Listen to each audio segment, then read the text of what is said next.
ঘটনাটি ঘটেছিল এই আবু বকর ভাইয়ের দাদির সাথে। ঘটনাটির সময়কাল 1965 সালের দিকে। তখন তার বয়স ছিল 15 থেকে 17 বছরের মধ্যবর্তী একটি সময় আনুমানিক আর কি। যে রাত্রে ঘটনাটির সূত্রপাত হয় ওই রাত্রে ওনার বাবা বাড়িতে ছিলেন না। ওই রাত্রে উনি ওনার মায়ের সাথে ঘুমিয়েছিলেন। তো উনি রাত্রেবেলা স্বাভাবিকভাবেই খাওয়া দাওয়া করে ঘুমিয়েছেন। ওনাদের ঘরটার উপরে টালি ছিল।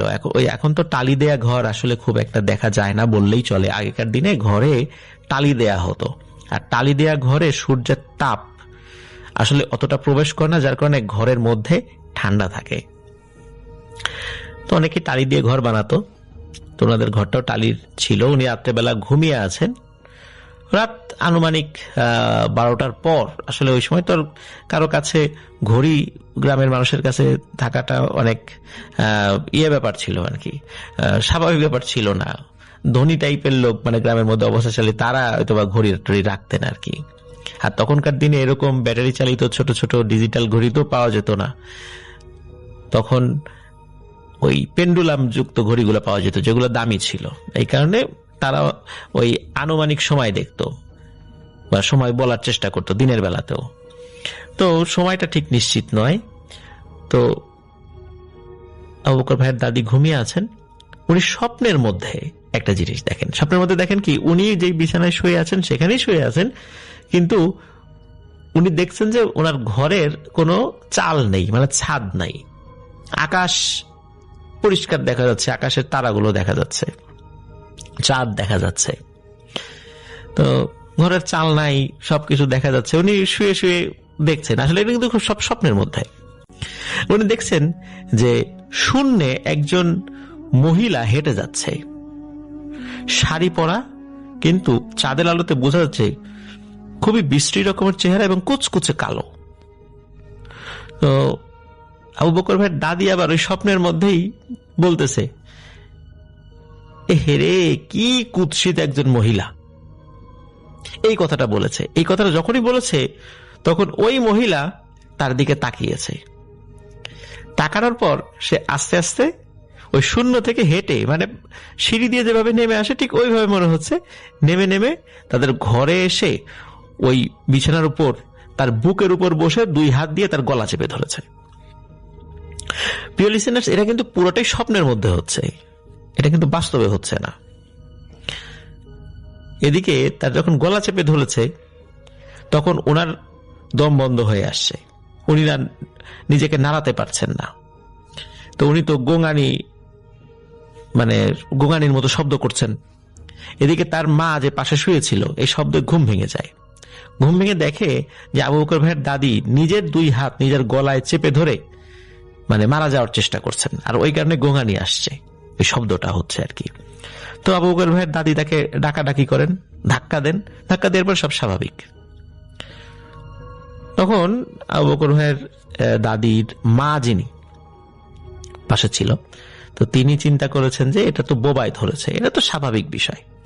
আর উনি আর একটা কারণে একটু চিৎকার চেঁচামেচিও করেছিলেন আবু বকর ভাইয়ের দাদি, সেটা হলো উনি যখন ধাক্কাধাক্কি করছিলেন তখন ওই গোঙানির শব্দটা বন্ধ হচ্ছিল না, যার কারণে উনি চিৎকার করেছিলেন। আশেপাশের ওনাদের যে ঘর ছিল, মানে জয়েন্ট ফ্যামিলি আর কি, সেখান থেকে লোক চলে এসেছিলেন, তারপরে স্বাভাবিক হয়ে গেছে। তো সবাই বলে যে এটা তো বোবায় ধরা, বোবা জিন ধরেছে আর কি, এটা তো কোনো ব্যাপার না, এটা তো সবসময় হরহামেশাই হয়। তো এই কারণে বিষয়টা একদম স্বাভাবিকভাবেই ওই বিষয়টা ওখানেই শেষ হয়ে যায়। কিন্তু পরের দিন সকাল থেকে কিছু সমস্যা দেখা দেয়। সমস্যাটা হচ্ছে আবু বকর ভাইয়ের দাদির পরিবার ছিল তো জয়েন্ট ফ্যামিলি, প্রায় 15-16 জন ওই পরিবারের সদস্য ছিল। 15-16 জনের খাবার কিন্তু একই পাতিলে রান্না হতো, ভাত তরকারি সবকিছু মানে একই সাথে আর কি, মানে তাদের সকলের খাবার একই সাথে রান্না হতো। সমস্যা যেটা হলো, আবু বকর ভাইয়ের দাদি রান্না হওয়ার সাথে সাথে খেতে বসে যায়, কিন্তু গ্রামের একটা ট্র্যাডিশন রয়েছে যে বাড়ির মহিলারা পুরুষ সদস্যদের পরে খাওয়া দাওয়া করে। তো উনি সবার আগে ওই দিন খাবার খেতে বসে যান সকালবেলায়, এবং সকালে বসেই একাই পাতিলে সব ভাত খেয়ে ফেলছেন এবং কড়াইয়ের সব তরকারি খেয়ে ফেলছেন। এখন বাড়ির অন্য সদস্যরা বলে, এই কিরে তুই একাই এত লোকের খাবার খেয়ে ফেললি কিভাবে, অন্যরা খাবে না? তখন আবু বকর ভাইয়ের দাদি বলে, আমার এখনো ক্ষুধা যায় নাই, আরো ভাত রাঁধো। এদিকে বাড়ির অন্য সদস্যরা সকালে না খেয়ে থাকে, দুপুরবেলা আবার রান্না করা হয়, 15-16 জনের ভাত একটা পাতিলে রান্না করা হয়, আবার আর একটা পাত্রে তরি-তরকারি রান্না করা হয়। উনি রান্না হওয়ার সাথে সাথে গরম খাবার খেতে বসে গেছে, একদম গরম খাবার। মানুষ তো একটু খাবার ঠান্ডা হতে দেয়, কিন্তু না, উনি ওই গরম খাবার খেতে বসে গেছে এবং একাই সব খাবার খেয়ে ফেলছে। এটা দেখে পরিবারের সদস্যরা খুবই অবাক হয় যে কি ব্যাপার, এ কি হলো? গতকালকেও তো স্বাভাবিক ছিল, আজকে এই একা মানুষ সবার খাবার খেয়ে ফেলতেছে কিভাবে, আর খাবারগুলো যাচ্ছেইটা কোথায়? এইভাবে 1-2 দিন যায়, পরিবারের সদস্যরা একরকম অভুক্তই ছিল। তার খাবার খাওয়ার পরে আবার রান্না করা হয়, তখন ওরা কিছু খেতে পারে, কিন্তু ওরা তো আসলে গরিব মানুষ, এভাবে একাই যদি সব খাবার খেয়ে ফেলে তাহলে ওনাদের চলবে কিভাবে? তখন যেটা হয় সেটা হলো যে ওনারা ভাবেন যে ওর উপর মনে হয় কোনো সমস্যা এসে পড়েছে। এই ভাবনা হতে হতে আরো একটি গুরুতর সমস্যা দেখা দেয়। কয়েকদিন পর সকালবেলা যখন মুরগির খোপ থেকে মুরগিগুলোকে ছেড়ে দেওয়া হয়েছে, উঠানে ঘোরাফেরা করছে মুরগিগুলো, ধান টান খাচ্ছে, এমত অবস্থায় আবু বকর ভাইয়ের দাদি খপ করে একটা মুরগিকে ধরে ফেলেন। ধরে এক টানে মুরগির চামড়া ছুলে ফেলেন এবং ছোলার পরে ওই মুরগির মাংস কাঁচা খেতে শুরু করেন। এটা দেখে তো সকলে অবাক। মুরগি কিন্তু তখনও জীবিত, মানে চামড়া ছুলে ফেলেছে, মুরগি ছটফট করছে, ওই অবস্থাতে মুরগি সে চেবিয়ে খাচ্ছে। সকলে দেখে ভয় পেয়ে যায়, করিস কি করিস কি? কিন্তু তার ভেতর থেকে এক ধরনের গোঙানির আওয়াজ আসছিল এবং সেই মুরগিটা খাচ্ছে। এই দৃশ্য দেখার পর তখন সকলে চিন্তা করে ওর ভিতরে পাগলামি দেখা দিয়েছে, তাড়াতাড়ি করে কিছু কবিরাজ ডেকে ঝাড়ফুঁক করে ওকে বিয়ে দিয়ে দিতে হবে। বিয়ের পরে হয়তো স্বাভাবিক হয়ে যাবে। আর যদি আশেপাশের লোকজন জানে যে ওর মধ্যে এই ধরনের পাগলামির স্বভাব দেখা দিয়েছে, তাহলে তো ওর বিয়েই হবে না। এখন আশেপাশ থেকে কিছু কবিরাজ ডেকে ঝাড়ফুঁক করানো হয়, কিছুটা থেমে থাকে, একটু স্বাভাবিক থাকে, আবার কয়েকদিন পরে এই একই সমস্যা দেখা দেয়। ওনাদের গ্রাম থেকে কয়েক গ্রাম পরে একটা পরিবারের পুরুষ সদস্যের সাথে বিয়ের কথাবার্তা সব ফাইনাল হয়ে যায়। আর ওনারা এই মেয়ের সম্পর্কে যতটুকু খোঁজ খবর নিয়েছেন, কোনো নেতিবাচক কোনো তথ্য পাননি। মানে তারা যতটুকু খোঁজ খবর নিয়েছেন ওই আত্মীয় স্বজনদের কাছেই জিজ্ঞেস করেছেন, ওই আবু বকর ভাইয়ের দাদির আত্মীয় স্বজন, তারা আর নেতিবাচক কিছু বলেন নাই, কারণ মেয়েকে তো বিয়ে দিতে হবে। তো বিয়ে হয়ে যায়। তো বিয়ে হয়ে যাওয়ার পর কয়েকদিন স্বাভাবিকভাবে কাটে, মানে কয়েকদিন কোনো সমস্যা হয় না। এক রাতে হঠাৎ করে এই আবু বকর ভাইয়ের দাদা, যিনি মানে দাদির হাজবেন্ড, তিনি দেখেন যে তার স্ত্রী বিছানায় নাই। এই কোথায় গেল, নিশ্চয়ই ওয়াশরুমে গিয়েছে, কিন্তু ওয়াশরুমের আশেপাশে গিয়েও তাকে কোনো তার কোনো চিহ্নই পাওয়া যায় না। তো কোথায় গেল এত রাতের বেলা? সবাই খুঁজতে থাকে। তো ওনাদের গ্রামের একটি ভয়ানক জায়গা রয়েছে, সবাই ওই জায়গাটা ফেলুর বাঁশবাগান নামে চিনত। তো ফেলুর বাঁশবাগানের কাছে গিয়ে দেখা গেল যে ওই বাঁশবাগানের নিচে আবু বকর ভাইয়ের দাদি বসে আছে। তো তাকে ওখান থেকে নিয়ে আসা হয়। তো নিয়ে আসার পর জিজ্ঞেস করা হয় যে তুমি ওখানে কিভাবে গেলা? সে কিচ্ছু বলতে পারে না, বলে কই আমি কখন গেলাম, আমি তো ঘুমাইছিলাম, আমি ওখানে কিভাবে গেলাম? তো মানে তার কোনো সেন্সই নাই যে সে আসলে কি করেছে। এরপরে কি হলো, এর কয়েকদিন পরে আবার একই সমস্যা, এবং তাকে এক রাতে পাওয়া গেল নদীর ধারে। ওই নদীর ধারের কাছে একটা শ্মশান ছিল, ওইখানে, সেখান থেকে তাকে নিয়ে আসা হয়। আবার কয়েকদিন পরে সে নাই, পাওয়া গেল এমন এক বাগানে, যেই বাগানে দিনের বেলাতেই কেউ যায় না। তো এইভাবে যখন ঘটতে থাকে, তখন ওই পরিবারের সদস্যরা বুঝতে পারে যে ওনার সাথে ভয়ানক কিছু রয়েছে। তখন ওনারা সিদ্ধান্ত নেয় যে আগে কিছু খোঁজ খবর নেই যে কি হয়েছিল। তখন আবু বকর ভাইয়ের দাদা তার শ্বশুর বাড়িতে খোঁজখবর নেন। খোঁজখবর নিয়ে শোনেন যে বিয়ের আগে এই ধরনের সমস্যা দেখা দিয়েছিল আর কি। এখন বিয়ে হয়ে গেছে, এখন কি করবে, এখন সমাধান তো করতে হবে। তখন ওনারা আশেপাশের বেশ কিছু হুজুর দেখান, কিন্তু হুজুররা প্রত্যেকেই বলে দেন যে এই রোগীর ট্রিটমেন্ট করা আমাদের পক্ষে সম্ভব নয়। এর মধ্যে কুষ্টিয়ার একজন হুজুর, বেশ প্রবীণ একজন হুজুর, তাকে দেখান। তাকে দেখানোর পর তিনি বলেন যে তোমরা মাগুরায় যাও। ওই মাগুরার যে বাস স্ট্যান্ড রয়েছে সেখান থেকে 5 কিলোমিটার পূর্বে একটা কবরস্থান রয়েছে। ওই কবরস্থানের কাছে একটা মসজিদ রয়েছে। ওই মসজিদের যে ইমাম সাহেব রয়েছে, এই সমস্যার সমাধান আল্লাহ যদি চান তাহলে ওর হাত দ্বারা হতে পারে, এছাড়া এটা সম্ভব নয়। সত্যি তারা মাগুরাতে যান, সেই ইমাম সাহেবের কাছে যান, কিন্তু ইমাম সাহেবকে দেখে তারা তো রীতিমতো অবাক এবং খুবই গুরুত্বহীনতার সাথে বিষয়টাকে দেখে। কারণ হলো ইমাম সাহেবের বয়স সর্বোচ্চ 20 বছর, খুবই সুদর্শন একটা বাচ্চা ছেলে। এখন ওনারা চিন্তা করছে কত রথী মহারথীরা এই সমস্যার সমাধান করতে পারলো না, এক মুরব্বীর কাছে গেলাম, কত প্রবীণ বয়স, আর উনি কিনা পাঠালেন এইরকম একটা বাচ্চা ছেলের কাছে, এই সমাধান করতে পারবে? তারপরেও তাকে বলেন এবং সে বলে দেন যে না, এই রোগীর সমস্যা আমি সমাধান করতে পারবো না, আপনারা চলে যান।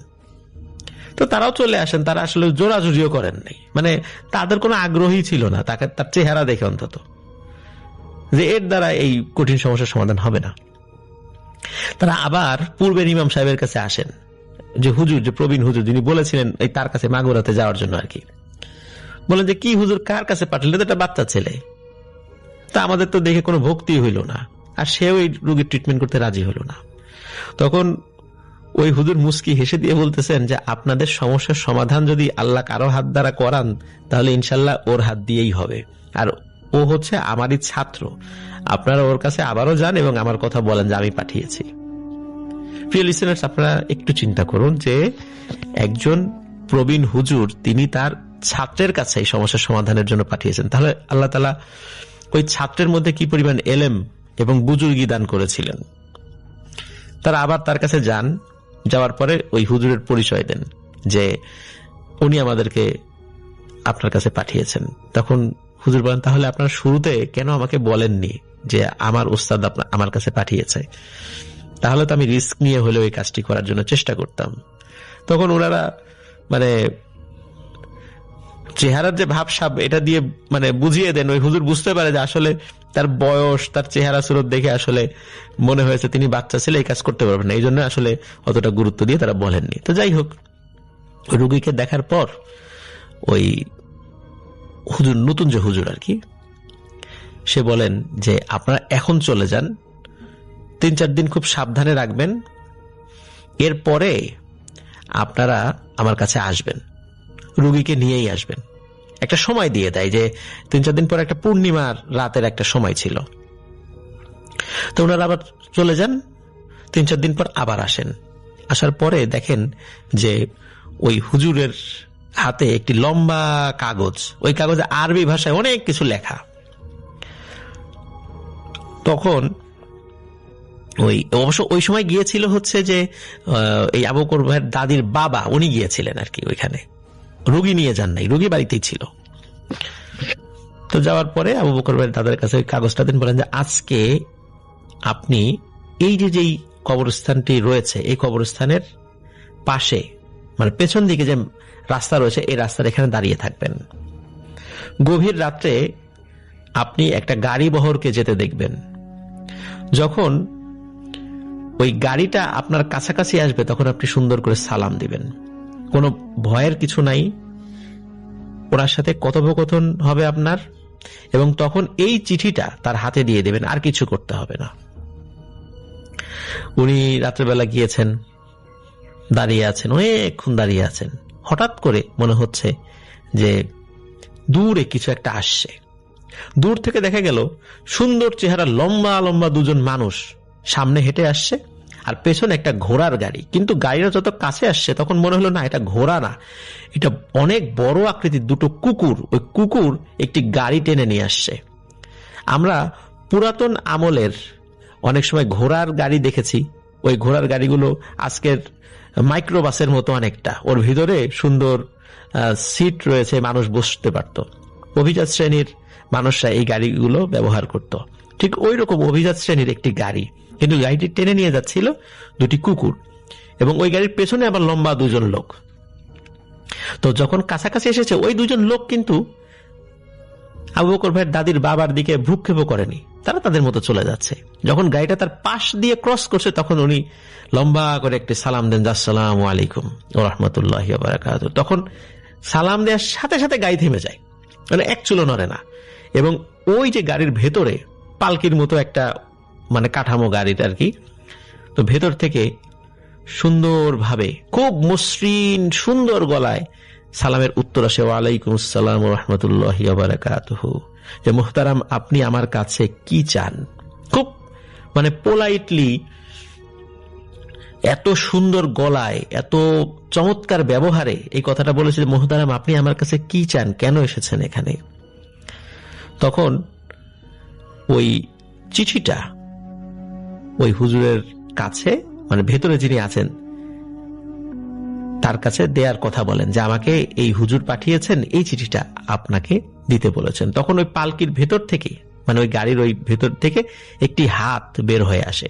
হাতটি মানুষের মতোই ছিল, কিন্তু একটু লম্বা ছিল, এবং হাত অনেক সাদা একটা হাত, খুব সুন্দর হাত। তখন ওই হাতে ওই চিঠিটা দিয়ে দেন। তখন ওই অবস্থাতেই ওই চিঠিটি পড়েন ভিতরে যিনি ছিলেন। তো পড়ার পর তিনি বলছেন যে আজ থেকে 3 থেকে 4 দিন, মানে এক্সাক্ট টাইম বলতে পারেননি, এরকম একটা সময় বলেন, যে 3 থেকে 4 দিন পরে আপনারা রাতের বেলা কেউ ঘর থেকে বের হবেন না, আপনাদের যত প্রয়োজন সব আগেই শেষ করে ফেলবেন। রাতের বেলা ঘর থেকে কেউ বের হবেন না, এবং যতই শব্দ হোক, যত যাই কিছু হোক, আপনারা ঘর থেকে বের হবেন না। ইনশাল্লাহ আপনাদের সমস্যার সমাধান হয়ে যাবে। আমি কি আর কোনোভাবে আপনাকে সহযোগিতা করতে পারি মুহতারাম? মানে উনি বলছেন পালকির ভেতর থেকে, মানে গাড়ির মধ্যে থেকে আর কি। তখন আবু বকর ভাইয়ের দাদির বাবা বলেন, না, আমার এইটাই সমস্যা, যদি এটা সমাধান করে দেন তাহলে আমরা খুবই উপকৃত হব। তখন ওনারা বলেন যে হ্যাঁ ঠিক আছে, আল্লাহ চাহেন তো সমস্যার সমাধান হবে। যাই হোক, চলে গেছেন উনি। ওনার হাজবেন্ডকে বলে দেন, মানে আবু বকর ভাইয়ের দাদির হাজবেন্ডকে বলে দেন যে এই ব্যাপার, কেউ কিন্তু বের হবে না। আমার মনে হয় একটু বলতে ভুল হয়েছে, যে ওইখানে আবু বকর ভাইয়ের দাদির বাবা যাননি, আবু বকর ভাইয়ের দাদির হাজবেন্ডই গিয়েছিলেন, সরি। তো যাই হোক, উনি বাড়িতে ফেরত আসেন। ফেরত আসার পর সবাই বলে দেন যে এরকম এই কয়েকদিন পরে রাত্রেবেলাও কিন্তু বের হওয়া যাবে না। এখন সবাই তো ওই রাত্রে খুব অ্যালার্ট, কেউ বের হবে না। মধ্যরাত্রির দিকে হঠাৎ করে চিৎকার চেঁচামেচি, ওরে বাবারে, মাগো মরে গেলাম। পুরুষের কণ্ঠ আছে, মহিলার কণ্ঠ আছে, আর ঘরের চাল মনে হচ্ছে ভেঙে চুরে যাবে এখনই। একবার ঘরের চালে ধূপধাপ শব্দ হয়, একবার উঠোনে ধূপধাপ শব্দ হয়। তো এই রকমের শব্দ হচ্ছে। এখন মোটামুটি 15-20 মিনিট পর সবকিছু আবার স্বাভাবিক হয়ে যায়, কিন্তু ওনারা ঘর থেকে বের হন না। সকালে যখন ঘর থেকে বের হন, তখন দেখেন যে উঠোনে 6টি আগুনে পুড়ে যাওয়া কাকের মতো কোন একটা পাখির ডেড বডি পড়ে রয়েছে। দেখে মনে হচ্ছে কাকই হবে। তখন এই জিনিসগুলো একত্র করে ওনারা আবার কবর দিয়ে দেন কোন একটা জায়গায়। পরবর্তীতে ওই মাগুরার ওই হুজুরের কাছে এই বিষয়গুলো সম্পর্কে জানতে চান আর কি, যে এই ঘটনা কি হয়েছিল। তখন বলেন যে আপনার বাড়িতে 6টি দুষ্টু জিন ছিল, আর আপনি যাকে দেখেছিলেন তিনি ছিলেন জিনের সর্দার। তিনি এই সমস্যার সমাধানের জন্য ওনার অনুগত একটা বাহিনীকে ওখানে পাঠিয়ে দেন। তারা যখন ওখানে গিয়েছে, দেখে আপনাদের ঘরের চালের উপর 6টি দুষ্টু জিন বসে আছে। প্রথমে ওদেরকে বলেছে এখান থেকে চলে যেতে, ওরা যখন রাজি হয়নি, তখন এই বাহিনী ওদেরকে হত্যা করে। আপনার ওয়াইফের আর কোনো সমস্যা হবে না ইনশাল্লাহ, উনি সুস্থ হয়ে যাবেন, আর কোনোদিনও এই বিষয়ের কোনো সমস্যা হবেও না, আল্লাহ যদি চান। সত্যি এরপরে কিন্তু আবু বকর ভাইয়ের দাদি একদম স্বাভাবিক হয়ে গিয়েছিলেন, একদম স্বাভাবিক। উনি মারা গিয়েছেন বার্ধক্যজনিত কারণে মারা গিয়েছেন, কিন্তু কোনো অস্বাভাবিকতার কারণে তিনি মারা যাননি।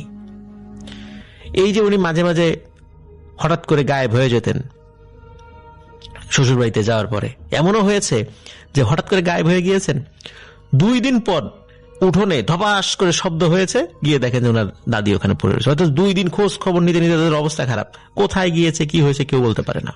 আবার উনি এই 2 দিন কোথায় ছিলেন সেটা উনি নিজেও বলতে পারেন না। এই ধরনের সমস্যা মানে যখন প্রকট আকার ধারণ করেছিল, তখনই এই সমস্যার সমাধানের জন্য ওনারা মানে খুব বেশি রকমের চেষ্টা করেন, এবং আলহামদুলিল্লাহ আল্লাহ সমস্যার সমাধানও করেছিলেন। প্রিয় লিসেনার্স, এই টাইপের বুজুর্গ লোক এখন আসলে পাওয়া অনেক কঠিন, যে বুজুর্গ লোকের কথা জিনের সর্দাররাও শুনবে। আমরা আমাদের চারদিকে এতটা পঙ্কিলতার মধ্যে আমরা নিজেদেরকে ডুবিয়ে রেখেছি। আমরা হয়তোবা নামাজ আদায় করছি, ইসলামের যে মৌলিক যে কাজগুলো সেগুলো আদায় করার চেষ্টা করছি, কিন্তু আমরা অনেক বিষয় থেকে আমরা বের হয়ে আসতে পারছি না। আমরা সুদ, ঘুষ, দুর্নীতি সহ হালাল উপার্জনের যে মাধ্যমগুলো, এই মাধ্যমগুলোকে মানে আমরা অ্যাভয়েড করে এমন সমস্ত উপার্জনের দিকে ঢুকে গিয়েছি যেগুলো আসলে সম্পূর্ণভাবে হালাল নয়। এবং এই কারণে আমরা যতই নামাজ পড়ি, যতই ইবাদত বন্দেগী করি, আমাদের সেই ধরনের মানে তাকওয়া এবং পরহেজগারিতা আমরা অর্জন করতে পারছি না, যার কারণে আমরা দোয়া করলেও দোয়া কবুল হয় না। তবে হ্যাঁ, আলহামদুলিল্লাহ এখনো অনেক মানুষ রয়েছেন যে যারা এইভাবে নিজেদেরকে চালানোর চেষ্টা করছেন, কিন্তু তারা কখনো আসলে সামনে আসে না। সামনে আসে না বলতে কি, তারা নিজেদেরকে ওইভাবে প্রকাশ করতে চান না। তারা চান না যে তাদের এইভাবে চলা বা তাদের এই পরহেজগারিতার বিষয়গুলো মানুষ জানুক। মানুষ জানলে ভক্তি করবে, শ্রদ্ধা করবে, এতে তাদের মধ্যে রিয়া বা অহংকার চলে আসতে পারে। এই জন্য তারা এইভাবে নিজেদেরকে প্রকাশও করেন না। প্রিয় লিসেনার্স, আশা করছি এই ঘটনাটি আপনাদের ভালো লেগেছে। আমরা পরবর্তী ঘটনায় যাব। প্রথম যে ঘটনাটা আমি শেয়ার করব, সেই ঘটনাটা আমাকে পাঠিয়েছেন মানিকগঞ্জ থেকে আয়েশা। তিনি গত সপ্তাহে একটা ঘটনা দিয়েছেন। তো এখন যে ঘটনা আমি বলবো, সেই ঘটনাটা ঘটেছিল যুদ্ধের আগে, এবং এটা ঘটে আয়েশার দাদা বাড়িতে। তো আয়েশার দাদা বাড়ি ছিল যেখানে, সেটা বেশ বড় এরিয়া নিয়ে ছিল। তো ওনারা তখন সেই মুহূর্তে যেখানে থাকতেন তার সামনে ছিল, বাড়ির সামনে ছিল একটা বেশ বড় পুকুর। পুকুরের সামনে ছিল আরেকটা জায়গা ওনাদের, মানে পুকুরের এই পারে থাকতো ওনারা, আর ওই পারে ছিল আরেকটা জায়গা ওনাদের। তো ওনারা ঠিক করে যে পুরান বাড়ি থেকে ওইখানে নতুন জায়গায় একটা বাড়ি করে ওখানে থাকা শুরু করবে। কিন্তু যে নতুন জায়গাটা বাড়ি করবে সেটা একবার বন জঙ্গলে ভরা ছিল, মানে গাছপালা অনেক বেশি ছিল। তো ওনাদের বাপদাদার সম্পত্তি ছিল, তো ওনাদের খুব একটা এখানে যাওয়া হতো না। তো ওনারা ঠিক করে যেহেতু বংশ বড় হচ্ছে, তো এখানে নতুন করে বাড়ি করবে। তখন আয়েশার বাবার বয়স 14 কি 15 বছর। তো যে কথা সেই কাজ, সেই অনুযায়ী ওনার দাদারা, যারা দাদা এবং দাদার ভাই যারা ছিল, তারা ঠিক করে যে পুকুরের ওই পারে নতুন বাড়ির কাজ শুরু করবে। তো তখন প্রথমে ওনারা একটা ছনের ঘর তৈরি করে, ওই পারে গিয়ে কিছু গাছপালা কেটে ছনের ঘর তৈরি করে। তো প্রথম যখন ওনারা এখানে থাকা শুরু করে, তখন সম্পূর্ণ রাতে ওনারা থাকতো না, মানে দিন পর্যন্তই থাকতো। কারণ আয়েশার দাদি নাকি তখন মানে ওখানে যেতে একটু রাতে থাকতে একটু ভয় লাগতো না, এবং যুদ্ধের আগের সময় যেহেতু তখন তো লোকজন অনেক কম ছিল আর গাছগাছালি খুব বেশি ছিল সেই এরিয়াটাতে। তো ওনারা দেখা যায় ছনের যে একটা বা দুটা রুম ওনারা করেছিল, সেখানে ওনারা খুব একটা থাকতো না। তো আশার দাদা নাকি প্রায় দাদিকে বলতো যে দেখো, আমাদের তো এক সময় এখানে থাকতেই হবে, তো এক কাজ করি, আমি আমার ভাইকে নিয়ে কয়েকদিন এখানে থাকি, আর তারপরে তোমরা আস্তে আস্তে এখানে আসা শুরু করো। তো তখন ওই মানে পুকুরের এই পার ওই পার, তো আয়শার দাদা এবং দাদার ভাই নাকি এরকম রাতে ওই ছনের ঘর যেখানে নতুন যেটা করেছে পুকুরের পারে, ওখানে থাকা শুরু করে। আয়শার দাদা অনেক পরেজগার মানুষ ছিল। উনি যখন রাতে নামাজ পড়তে ঘুমোতে যাওয়ার আগে, তখন উনি একদিন খেয়াল করছে ছনের ঘরের উপরে ঢিলাঢিলি করছে, মানে খুব ঢিল মারছে, ছুটছে কেউ। তুমি মনে করে যে হয়তো বা এমন হতে পারে যে গাছের পাতা পড়তেছে বা কোনো সামথিং পাশে দিয়ে কিছু একটা পড়ছে, গাছের ডাল পড়ছে, হয়তো এরকম আওয়াজ হতে পারে জন্য না। কিন্তু সমস্যা একটাই যে টানা কন্টিনিউয়াসলি এরকম নাকি ঢিলাঢিলি হতো ওনারা যখন থাকা শুরু করে। তো এরকম হওয়ার পরে তো উনি কিছুটা বুঝে যে হ্যাঁ হয়তো বা খারাপ কিছু এরকম ঢেলেঢেলি করতে পারে। তা ওনার মনে একটা মানে সাহস ছিল যে না, আমি যেহেতু নামাজ কালাম পড়ি আমার কোনো সমস্যা হবে না। আর ওনার ভাইও এরকম সেম শুনতো। তো একদিন নাকি রাত্রেবেলা আশা দাদা যখন নামাজ পড়বে, উনি শুনছে যে ওনাদেরই আত্মীয় স্বজন যারা মারা গিয়েছিল ওনাদের ভয়েস মতো, মানে ওনাদের ভয়েসে কেউ একজন মানে এরকম আশা দাদাকে ডাকছে, এবং আশা দাদাকে যখন ডাকছে দাদার ভাইকেও ডাকছে। তো এই আওয়াজগুলো যখন শুনছিল তখন ওনারা একটু ভয় পায়। পরে আবার এসে আশা দাদিকে বলে যে দেখো, মানে এই ঘটনাটা বলে না তো, শুধু বলে দেখো যে ঘরে আছে আমরা এরকম রাতে থাকা শুরু করি, কারণ আমাদের এখানে আসলে ওইদিকে থাকা উচিত। তো আশা দাদা মনে করে যে বেশি লোক থাকলে হয়তো এই সমস্যাগুলো হবে না। তো তারপর ওনারা কয়েকদিন পর এখানে আবার ওই যে আশার দাদি, দাদা এবং আশার আব্বা এবং ওনার ভাইরা সবাই মিলে এখানে থাকা শুরু করে। এবং তখন বিল্ডিংটা মানে তখন ওই ছনের ঘরটা ভেঙে এটা হাফ বিল্ডিং এর মতো করা হয়, মানে উপরে টিন শেড দিয়ে দেয়াল দিয়ে চারপাশে এরকম কয়েকটা রুম করা হয়। তো তখন অনেক গাছপালা আবার কাটা হয়। তো এরকম থাকা শুরু হওয়ার পর থেকে আশার দাদি মাঝে মাঝে নাকি তিনি দেখতেন যে ওনাদের বাড়ির যেখানে উঠান ছিল, উঠানে কালো সাপ, একটা কালো কালারের সাপ প্রায় সময় নাকি এরকম চলাফেরা করতো। আর বাড়ির আশেপাশে গাছগাছালিগুলো ছিল এরকম যে একটা গাব গাছ ছিল বেশ বড়, একটা দুইটা তাল গাছ ছিল বেশ বড়, এবং আম গাছ ছিল একটা সাইডে, বেশ বড় একটা আম গাছ ছিল। ওই আম গাছের কিছু অংশ কেটেই ওনারা এই বাড়িটা করে। তো এখন যেটা হয় যে আয়সার দাদি নাকি বলে উনি কি প্রায় সময় এরকম কালো সাপ দেখো দিনের বেলা হাঁটাচলা, মানে ওইখানেই চলাচল করতো সাপটা। এবং ওনারা যখন বাইরে হাঁটাচলা করতো তখন নাকি কিছু কিছু প্রাণী দেখতো, মানে দেখা যাচ্ছে যে বিড়াল বা দেখা যাচ্ছে যে শিয়ালের মতো কোনো একটা, মানে এরকম ছুটাছুটি করতো বনের ঝোপঝাড়ের দিকে। তো যাই হোক ওনাদের সীমানার মধ্যে আসতো না। তো যেহেতু আসতে হতো, একদিন হয়েছে কি যে আয়সার দাদির ভাই তিনি পুঁটি মাছ নিয়ে আসে দিনের বেলা। তো আনার পরে রান্নাঘরে রাখে। তা আয়সা দাদিকে এসে বলতেছে যে বাবু তোমার জন্য পুঁটি মাছ নিয়ে এসছি, রান্নাঘরে আছে, তুমি যাও মাছগুলো কাটো। এটা নাকি দুপুরের ঠিক পর পর হবে। তো তখন আয়সার দাদি সেই মাছ যখন দেখতে যাবে, তিনি দেখে যে একটা বিড়াল তাল গাছ থেকে এসে পুঁটি মাছটা নিয়ে আবার সেই তাল গাছে এক দৌড়ে উপর উঠে গেছে। এটা দেখার পর আয়সা দাদির বেশ ভয় লাগে। উনি ওনার হাজবেন্ডকে বলে, মানে আয়সা দাদাকে বলে, দেখো এরকম আমি দেখছি। তো আশা দাদা বলছে দেখো কেউ তোমার কোনো, আমাদের তো কেউ কোনো ক্ষতি করতেছে না, এগুলো বাদ দাও, যা দেখছো দেখছো, বা সাপ দেখে যেটাই দেখি হয়েছে, এটা নিয়ে টেনশন নিয়ে কিছু নাই। তবে আশার দাদা নাকি বলে যে সাপগুলো নাকি ছিল বেশ লম্বা লম্বা সাপ, মানে নর্মাল সাপের যে মানে লম্বা হয় হয়তো 3 হাত 4 হাত 5 হাত হয়ে থাকে, তার থেকেও বেশ লম্বা লম্বা সাপ ছিল। তো যাই হোক এটা তো হইলো। তো একদিন ওই তাল গাছের এখানে দেখছে যে আশার দাদি একটা তাল বেশ বড়। তো ওই তালটা দেখে উনি ওনার ছেলেকে বলতেছে যে বাবা দেখ এই তালটা বেশ বড়, তোরা একটু নজরে রাখিস, এই তালটা যদি পড়ে তাহলে আমরা তালটা খাবো। তো এটা বলার পরে তার 2 একদিন পরে আশার দাদি নাকি প্রায় সময় তালের দিকে তাকায় থাকতো, যেটা কবে পড়বে একটু খাবো, অনেক বড় তাল ছিল। তো একদিন এরকম সন্ধ্যার ঠিক আগে দিয়ে আশা দাদি দেখতেছে যে একটা কালো সাপ ওনাদের বাসার উঠান দিয়ে যাচ্ছে। তো আশা দাদি ভাবে যে সবসময় তো সাপটা দেখি, আজকে এটা পাইছি, এটা আজকে মেরেই ফেলবো। তো উনি করে কি লাঠি বা দাও নিয়ে যেটা নিয়ে ওই সাপটাকে ধাওয়া করে। তো উনি দেখে যে সাপটা মানে যেতে যেতে একবার তাল গাছের মধ্যে উপর উঠা শুরু করে, তাল গাছটা দিয়ে উপর উঠা শুরু করে। এবং আশার দাদি যখন উপর দিকে তাকাবে হঠাৎ করে উনি দেখে যে তাল গাছের উপর থেকে একটা ভয়েস আসতেছে, ওনাকে বলতেছে যে তোর তো তাল খাওয়ার খুব শখ, নে তোকে তাল খাওয়াই দিছি। আশার দাদি নাকি উপর দিকে তাকাতে যাবি এমন সময় একটা তাল ওনার মাথায় পড়ে, মানে ওই তালটাই ওনার মাথায় পড়ে, এবং উনি নাকি সঙ্গে সঙ্গে অজ্ঞান হয়ে যায়। এবং 20 দিন নাকি ওনার সেন্স আসে না। ওনার খাওয়া দাওয়ার ব্যবস্থা কোনো রকম লিকুইড সিস্টেম করে দেওয়া হয়েছিল সেই সময়, তখন এরকম ডাক্তারও ছিল না খুব একটা।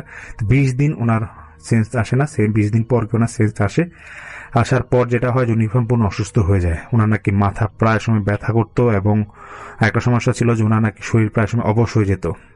ওইটাকে রেগুলার হচ্ছিল, মানে হাঁটা চলাচল উনি পুরোপুরি করতেই পারতো না। এদিকে তো আশাদের দাদির বা দাদার বা ওদের মন খারাপ, ওনার আশার বাবার মন খারাপ যে মা এরকম ওনার অসুস্থ।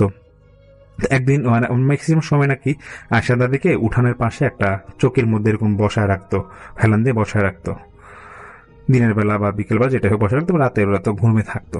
একদিন সকালে আয়সার দাদি এরকম চৌকির মধ্যে বসে আছে। তা একটা ফকির বাবার মতো একটা লোক আসে ওনাদের উঠানে, এসে আয়সার দাদিকে বলতেছে যে খাওয়া দে, খিদা লাগছে। তখন আয়সা দাদি বলতেছে যে আমাকে তো বাবা খাওয়া নাই, যেমনি পারো খাওয়া দে, খাওয়ার ব্যবস্থা কর। তখন সেই আয়সার দাদি যে লোক আশেপাশে যারা ছিল ওদেরকে বলতেছে দেখ পান্তা ভাত আছে নাকি, এই বাবার খাইতে দে। তখন ওই ফকির বাবাকে পান্তা ভাত দেওয়া হয়। তো ফকির বাবা যিনি ছিল উনি নাকি পান্তা ভাতটা থালার মধ্যে অনেকক্ষণ ডলতেছে, ডলতে ডলতে উনি করলো কি, পাশে নাকি একটা লাউ গাছ ছিল, লাউ গাছ থেকে লাউ পাতা নিয়ে ওই লাউ পাতা সহ ওই পান্তা ভাতটা ডলতেছে, অনেক ডলতেছে। মানে আশার দাদি দেখে ওটা ঘৃণা লাগতেছিল। হঠাৎ করে দেখতেছে আশার দাদি যে সেই ফকির বাবাটা মুখের থেকে লালা নিয়ে ওইটা পান্তা ভাতটা ডলতেছে। এটা দেখার পর আশা দাদির বেশ ঘৃণা লাগে। উনি দেখতেছে যে ফকির বাবাটা খুব মজা করে এটা খাচ্ছে। তো একটা পর্যায়ে সেই ফকির বাবা আশার দাদিকে বলতেছে, নে খা। আশা দাদি তো একটু মানে উনি খাবে না, নাক ছিটকাচ্ছিল, এরকম চেহারা ফেস এরকম করে রাখছিল। তখন নাকি ফকির বাবা বলতেছে যে তুই খা, তোর উপকার হবে। তখন আশার দাদি নাকি নাকটা বন্ধ করে উনি মানে কোন রকম একটু খাইছে। খাওয়ার পর যখন মানে ফকির বাবার দিকে তাকাবে, দেখতেছে উনি নাই, উনি ওনার মতো হেঁটে চলে যাচ্ছে, খেয়ে পুরোটা খাওয়া খেয়ে চলে যাচ্ছে।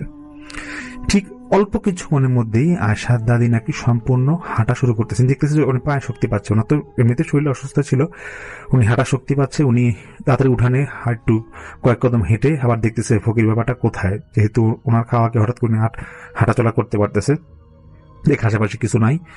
আশার দাদা তখন এসে বলতেছে ওনার স্ত্রীকে যে তুমি হঠাৎ হাঁটাহাঁটি করতেছো কিভাবে? তো বলছে আমি বুঝলাম না কিছু না, একটা ফকির বাবা আসলো, আমাকে এই ঘটনাটা পুরোটা বলে, এই অবস্থা হয়েছে, আমাকে একটু খাইতে দিল, খাইলাম, আমার এই অবস্থা। তখন আশা দাদা খুব হাসতেছে, বলতেছে তুমি কি না কি খাইছো, কার খাওয়া খাইছো, সুস্থ হয়ে গেছো, এগুলো আল্লাহর দান, আল্লাহ তোমাকে সুস্থ করে দিচ্ছে, ফকির বাবার কিছুই না। তো যাই হোক, আশা দাদিতে এখানে সুস্থ, ওনাদের আর কোনো সমস্যা খুব একটা হয় না। তো এটা যখন চলছিল, তবে মাঝে মাঝে ওই জিনিসগুলো ওরা দেখতো, যে ওই যে কালো সাপ ওনাদের জানলার সামনে বা ওনাদের উঠানে বিভিন্ন জায়গায় এরকম দেখতো। তো এর কয়েকদিন পর ওদের আয়শা দাদা বাড়িতে একটা মানে সিস্টেম ছিল এরকম, যে ওনাদের যে এরিয়াটা ছিল গ্রামের, সেই গ্রামের বিভিন্ন বাড়িতে প্রতি বছরে ওরস শরীফ হতো, এবং 2 দিন 3 দিন লাগে ওরস হতো, এবং বিভিন্ন আলেমরা আসতো এখানে। তো একদিন এরকম একবার আয়শাদের বাড়ির দাদা বাড়ির এখানে আলেমরা এসে ওরস করবে। তো এখন এক আলেম, উনি সারাদিন এরকম ওরসের মানে কাজ শেষ করে উনি ওনার বয়ান দিয়ে উনি যখন রাত্রেবেলা আয়শাদের দাদার বাড়ির কোন একটা রুমে থাকবে, তো ওনার এর সীমানার মধ্যে যখন ঢুকছিল, তখন উনি সে আলেম নিজের থেকে ফিল করতেছে, তখন নাকি রাত্রে 10:30-11টা বাজবে, উনি ওনার বয়ান শেষ করে যখন ওই আশা বাড়িতে ঢুকবে, তো আশা দাদা বাড়িতে ঢুকবে, উনি নিজে থেকে ফিল করতেছে বাড়িটার মধ্যে হয়তো কোনো একটা সমস্যা আছে। তো তখন তিনি ওনার যে রুমে থাকার ব্যবস্থা করেন, সেই রুমে উনি বসার পর নাকি উনি নিজে থেকে অনেকক্ষণ ধরে জিকির করতেছিল। তখন জিকিরের একটা পর্যায়ে উনি বুঝে যায় যে না, বাসার মধ্যে কোনো আসলে একটা সমস্যা আছে। তখন সেই আলেম নাকি বাসার একাই নাকি রাত্রেবেলা উঠানের মধ্যে একটু হাঁটাহাঁটি করে উনি দেখতেছে যে আসলে আশেপাশে কোনো সমস্যা আছে নাকি। তো অনেক বড় আলেম ছিল উনি নাকি তখন এক জিনের মাধ্যমে জানতে পারে যে এই বাসাটার আশেপাশে নাকি অনেক জিনের বসবাস। তো তখন সেই আলেম এটা বলার পরে, জিনের মাধ্যমে শোনার পরে উনি তো ওনার মতো ঘুমায় যায়। পরের দিন সকালে যখন তিনি উঠবে, তখন তিনি আয়শার দাদাকে ওনার বয়ান শুরু করার আগে আয়শার দাদাকে ডেকে বলতেছে যে ভাই, আপনার যে বাসার এরিয়াটা, আপনাদের এখানে কোনো সমস্যা হয়? তো আয়শার দাদা বলছে কেন? তো বলতেছে যে না, কারণ আমি কালকে রাতে এখানে থাকলাম, মানে যখন থাকছি আমার কেন জানি মনে হইলো এখানে কোনো একটা সমস্যা আছে, এবং এখানে অনেক দিনের বসবাস আছে, আমরা যেভাবে জানতে পারছি। আশার দাদা নাকি ইতস্ততা বোধ করতেছিল। তখন ওই আলেম বলতেছে আপনার লজ্জার কিছু নাই, আপনি ফ্রিলি বলতে পারেন, মানে আপনি মন খুলে বলেন কি সমস্যা আছে। তা আশার দাদা নাকি বলতেছে যে না, আমরা মাঝে মাঝে এই জিনিসগুলো দেখি, আমার স্ত্রীর কয়েকদিন আগে এরকম অসুস্থ ছিল, এই তাল পরশু নাকি শুনছে উপর থেকে ওকে বলছে এই কথা। ওভারঅল সব ঘটনাগুলো বলে যে প্রথম থেকে যে এখানে আমরা বাসা থাকতাম না, নতুন আসছি এখানে। তো সেই আলেম বলতেছে যে দেখেন, ঠিক আছে, আমি যেহেতু আপনাদের এখানে আসি, আজকে আমি বয়ান শেষ করি, আজকে বয়ান শেষ করে রাত্রেবেলা আমার একবারই বয়ান শেষ হয়ে যাবে, আমি রাতে যখন আপনাদের এখানে আসবো আপনাদের বাসায়, আমি রাতে খাওয়ার পরে এই ব্যাপারে একটু দেখি কি করা যায়। তখন সে আলেম আবার ওই আশা দাদাকে বলে রাখে যে আপনাদের বাসার ভিতরে 4টা বড় ড্যাগ রাখবেন, মানে পাতিল রাখবেন বড় 4টা, এবং বেল পাতা রাখবেন, এবং কয়েকটা বোতল রাখবেন। তা আমি বয়ান শেষ করে আর রাতে আসি, আর আপনাদের আশেপাশে বাড়ির যারা সবাই আছেন এরিয়ার মধ্যে, সীমানার মধ্যে, সবাইকে আপনাদের বাসায় থাকতে বলবেন, ওদের বাসার থেকে এসে আপনাদের এখানে বাসাটা এক রুমে থাকতে বলবেন। তো সেই আলেম নাকি এরকম উনি বয়ান শেষ করে রাত্রেবেলা যখন সেই 10:30-11টার দিকে উনি যখন আসে, সেই আশা দাদার রুমের ভিতর ঢুকে, এবং উনি সেই আশা দাদাকে বলে যে আপনি কি ড্যাগগুলো রাখছেন? বলে যে হ্যাঁ, ড্যাগ রাখছি। তখন আশা ওই আলেম বলতেছে আমার সাথে তো কিছু লোকজন আছে মাদ্রাসার, ওরাও এখানে থাকবে, আর আপনাদের বাড়ির আশেপাশে যারা আছে সবাইকে এই রুমের মধ্যে নিয়ে আসেন। তো কিছুক্ষণের মধ্যে সেই রুমে সবাই এসে পড়ে। সেই আলেম বলতেছে যে আমি বাইরে গিয়ে, মানে আমি আপনাদের উঠানে গিয়ে কিছু কথাবার্তা বলবো কারোর সাথে, তো আমার যদি খুব চিল্লাচিল্লি হয় বা খুব তর্কাতর্কি হয়, আপনারা কেউ আসবেন না, আমি আপনাদের দরজাটা বাইরে লাগাই দিয়ে যাবো, কিন্তু আপনারা এটা কোনো ভয় পাবেন না, আমি এবার দরজা খুলে দিব। তো সেই আলেম নাকি উনি এরকম দরজা বাইরে দিয়ে লাগায়, তো উনি উঠানের মধ্যে যায়। তো আশার দাদা এবং আশার বাবা বলে যে আশাকে যে মানে প্রচন্ড আওয়াজ হচ্ছিল নাকি তখন, মানে বাইরে তর্কাতর্কি হচ্ছে, মানে ঝগড়া লাগলে একটা মানুষের সাথে একটা মানুষের যেরকম কথা হয় এরকম আওয়াজ হচ্ছিল। তো ঘটনাটা ঘটে এরকম যে আলেম নাকি বাইরে হওয়ার পরে উনি ওনার জিনের মাধ্যমে এখানকার ওই যে এরিয়াটাতে জিন থাকতো ওদের মধ্যে মুরব্বী জিন একজনকে ডাকে। সে মুরব্বী জিনকে ডেকে বলতেছে যে তোমাদের কি সমস্যা, তোমরা এখানে কি করতেছো, তোমরা তো এখানে প্রায় দেখা যাচ্ছে এখানে যারা থাকি স্থানীয় তাদেরকে সমস্যা করতে ফেলতেছো, তোমরা সাপ হয়ে আসো, তোমরা বিভিন্ন আকার আকৃতি আসো, কি সমস্যা, ওদের সমস্যা করো কেন? তখন যে বয়স্ক জিনটা ছিল সে বলতেছে দেখেন এটা ওনাদের জায়গা না, এটা আমাদের জায়গা, আমাদের এখানে বসবাস হাজার বছর ধরে আমরা এখানে থাকতেছি, এখানে বন জঙ্গল ছিল, ওনারা নতুন এসে এখানে বাড়িঘর তৈরি করা শুরু করছে, তো আমরা এখান থেকে যাব না। তো সে আলেম বলতেছে দেখো এটা তো ওদের জায়গা, ওরা পুকুরের ওই পারে ছিল, এখন এটা ওদের জায়গা, তোমরা চলে যাও, এখানে থাকো না। তো তখন সেই বয়স্ক জিন বলতেছে যে না, আমরা যেতে পারবো না, কারণ আমাদের এখানে অনেক সংখ্যায় থাকে, আমরা সংখ্যা অনেক থাকে এখানে, আমাদের মানে এতজনকে আপনি তাড়াইতে পারবেন না। সে আলেমকে বলতেছে, সে আলেম বলতেছে যে আপনারা কতজন থাকেন এখানে? তখন সেই বয়স্ক জিন বলে আমরা মোট এখানে 360টা জিন এখানে থাকি, অতএব আমাদের এখানে তাড়ানো আমাদেরকে যাবে না, আপনারা ওদেরকে চলে যেতে বলেন, এই ফ্যামিলিকে চলে যেতে বলেন, আমাদের ওরা রাত্রে লাইট জ্বালায় রাখে, ওদের যে কাজগুলা করে আমাদের খুব সমস্যা হয়, আমরা ঠিকভাবে চলাচল করতে পারছি না। তখন সে আলেম বলে যে এত কিছু বুঝি না, তোমাদের এখান থেকে যেতে হবে, কিভাবে যাবো তোমরা ঠিক করো। অনেক তর্কাতর্কি হয়, হতে হতে একটা পর্যায়ে সেই আলেম বলে ঠিক আছে তোমরা কোথায় যাবা, আমি তোমাদের একটা ব্যবস্থা করে দিই, যে আমার নদীর ওই পারে আমার এরকম একটা মাদ্রাসা আছে, মাদ্রাসার পিছনে একটা বাগান আছে, সেখানে এরকম ঘন বাগান, তোমরা ওইখানে চলে যাবে, এখানে গিয়ে তোমরা থাকো, কোনো সমস্যা নেই, কিন্তু এই ফ্যামিলিটা কোনো মানে সমস্যা করো না। তো সেই বয়স্ক জিন বলতেছে যে দেখেন আমরা হয়তো কয়েকজন ওইখানে গিয়ে থাকতে পারবো, কিন্তু 360 জনের মধ্যে তো সবাই যাবে না, যারা অবাধ্য বা যারা যাবে না তাদের ক্ষেত্রে আপনি কি করবেন? তো সে আলেম বলতেছে এটা আমি দেখবো, তোমার চিন্তা করা লাগবে না, তোমাদেরকে বলছি তোমরা চলে যাও এখানে। তো অনেক কথা দেওয়ার পরে জিনের কথা দেয় যে হ্যাঁ ওরা কিছু সংখ্যক জিন ওইখানে ওই আলেমের কথা অনুযায়ী ওই আলেমের মাদ্রাসার পিছনে বাগানে চলে যাবে, এবং বাকি তো অনেকে যেতে চায় না। তো আলেম ওই বয়স্ক জিনকে বলে ঠিক আছে, বাকিরা যারা অবাধ্য আছে আমাদের ব্যবস্থা আমি করতেছি, আপনারা চলে যান এখনই। এরকম নাকি ঘন্টাখানি কথা বলার পর তারপর সে আলেম ঘরের মধ্যে আসে। ঘরের মধ্যে আসার পর আশা দাদাকে পুরোটা ঘটনা বলে এবং বলে যে আপনি 4টা পাতিল যে জোগাড় করছিলেন সকালে, যে বলছিলাম এই পাতিলগুলোর মধ্যে গরম পানি দিয়ে ফুটান, মানে বলে যে চুলা যেটা না বাসার ভিতরে চুলার ব্যবস্থা করে রাখতে বলছিল, এই চুলার মধ্যে পাতিল এবং পাতির মধ্যে পানি দেয়, তা আগুন দিয়ে এরকম ফুটাচ্ছিল এবং বেল পাতা দিয়ে দেয়, বেল গাছের পাতা দিয়ে দেয়। এবং ওই ঘরের ভিতর যারা ছিল আশার বাবা নাকি বলে আশাকে যে যখন এরকম বেল পাতা দেওয়া হয় তখন নাকি বাইরে, মানে দরজা জানলা তো সব আটকানো ছিল, বাইরে নাকি খুবই কান্নাকাটির আওয়াজ, এবং এমন অবস্থা মানে মানে ঝগড়া লাগলে বা যেই হই হুল্লার হয় এবং কিছুক্ষণ পর কান্নাকাটি, মানে মনে হচ্ছে যে বাড়ির আশেপাশে অনেক লোকের সমাগম এবং সবাই খুব কান্নাকাটি করতেছে, এমন একটা আওয়াজ আসতেছে। এবং আলেম বারবার বলতেছিল ভয় পাবেন না, এখানে যারা অবাধ্য জিন ওদেরকে তাড়াচ্ছি আমি, আপনারা ভয় পাবেন না। এরকম নাকি অনেকক্ষণ ধরে এরকম আওয়াজ হচ্ছিল, ঘন্টাখানিকের উপর ধরে এরকম জিনদের হই হুল্লার আওয়াজ এবং কান্নাকাটি ছিল বাড়ির বাইরে। তখন সে আলেম 4টা বোতল নেয়, ছোট বোতল নিয়ে এটার মধ্যে উনি একটা আরবি লেখা লিখে বোতলটা আটকায় দিয়ে বলে বাড়ির 4জনকে বলে, আশার দাদার বাড়ির 4জনকে বলে, যে পুরুষ লোক যে 4জন আছে ওদেরকে বলে দেখেন বাড়ির সীমানায় আপনার 4 সীমানায় আপনারা চলে যাবেন এবং এই বোতলগুলো এখানে মাটি দিয়ে পুঁতবেন, এবং আপনাদের ভয় নাই, আমার মাদ্রাসার আমার সাথে যে ছেলেগুলো আছে সেগুলো আপনাদের সাথে থাকবে, এবং আপনারা জোরে জোরে এখানে আজান দিবেন। তখন এরকম বাড়ির 4জন এরকম ওই বোতলটা 4টা নিয়ে বাড়ির 4 কর্নারে সীমানায় যায়, এবং মাদ্রাসার ছাত্ররা থাকে ওইখানে, এবং বোতলটা দেওয়ার পর মানে পোতার পর নাকি আজান দিচ্ছিল, এবং আজান দেওয়ার সঙ্গে সঙ্গে আরো হই হুল্লার অবস্থা, খুবই কান্নাকাটি এবং চিল্লাচিল্লির অবস্থা, ভিতরে যারা ছিল নাকি সব ভয় পেয়ে যাচ্ছিল এরকম। তখন আলেম বারবার সাহস দিচ্ছিল যে দেখেন কোনো সমস্যা হবে না, আমি অবাধ্য জিনদেরকে সরাই দিচ্ছি, ওরা চলে যাবে, কোনো ক্ষতি করবে না।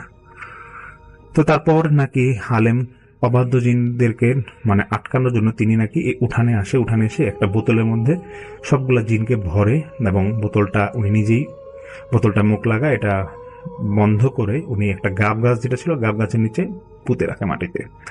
পরে আসার দাদাকে এসে বলে যে দেখেন কোনো সমস্যা হবে না, আমি সব জিনকে সেখান থেকে সরাই দিছি, এবং যারা অবাধ্য তাদেরকে আমি বোতলে পুঁতে রাখছি, আপনারা গাব গাছ থেকে সাবধানে থাকবেন যেখানে যাতে ওই বোতলটা কেউ না তুলে।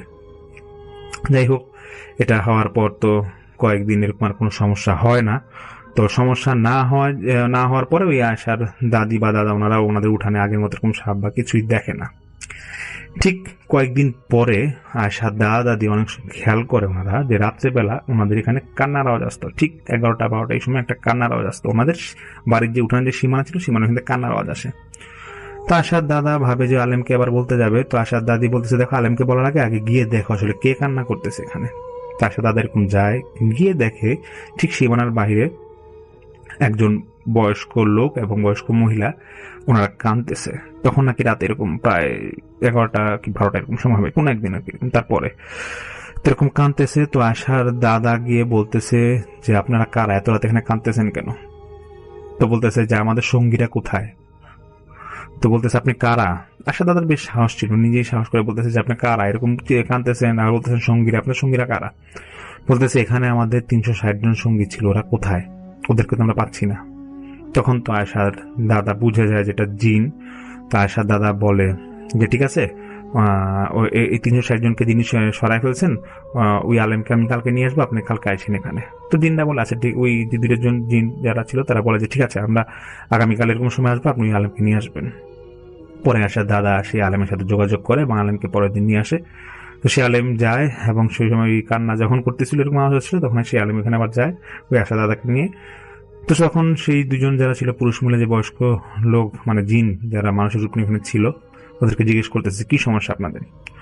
তখন সেই 2 জন জিন বলতেছে যে আমরা এখানে যত জিন ছিল 360টা জিন ছিল, সবার থেকে আমরা বেশি বয়স্ক এবং আমরা 2 জন হজ করতে গেছিলাম। তো হজ থেকে আসার পর দেখি আমাদের বাড়ির সীমানা আমরা ঢুকতে পারতেছি না। এখন আমরা খোঁজ নিয়ে দেখলাম যে আমাদের যে সঙ্গী আছে এরা কেউ নাই এবং আমরা ঢুকতে যাব, বাড়িটা দেখতেছি বন্ধ করা, আমাদের থাকার ব্যবস্থা করে দেন।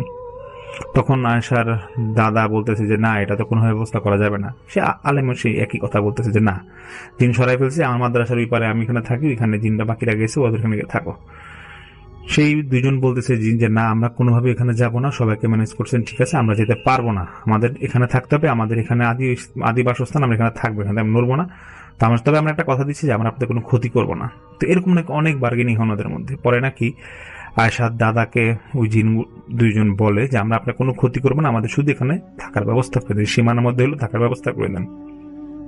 তো আলেম সেই জিনকে বলে দেয় আপনাদের বয়স কত?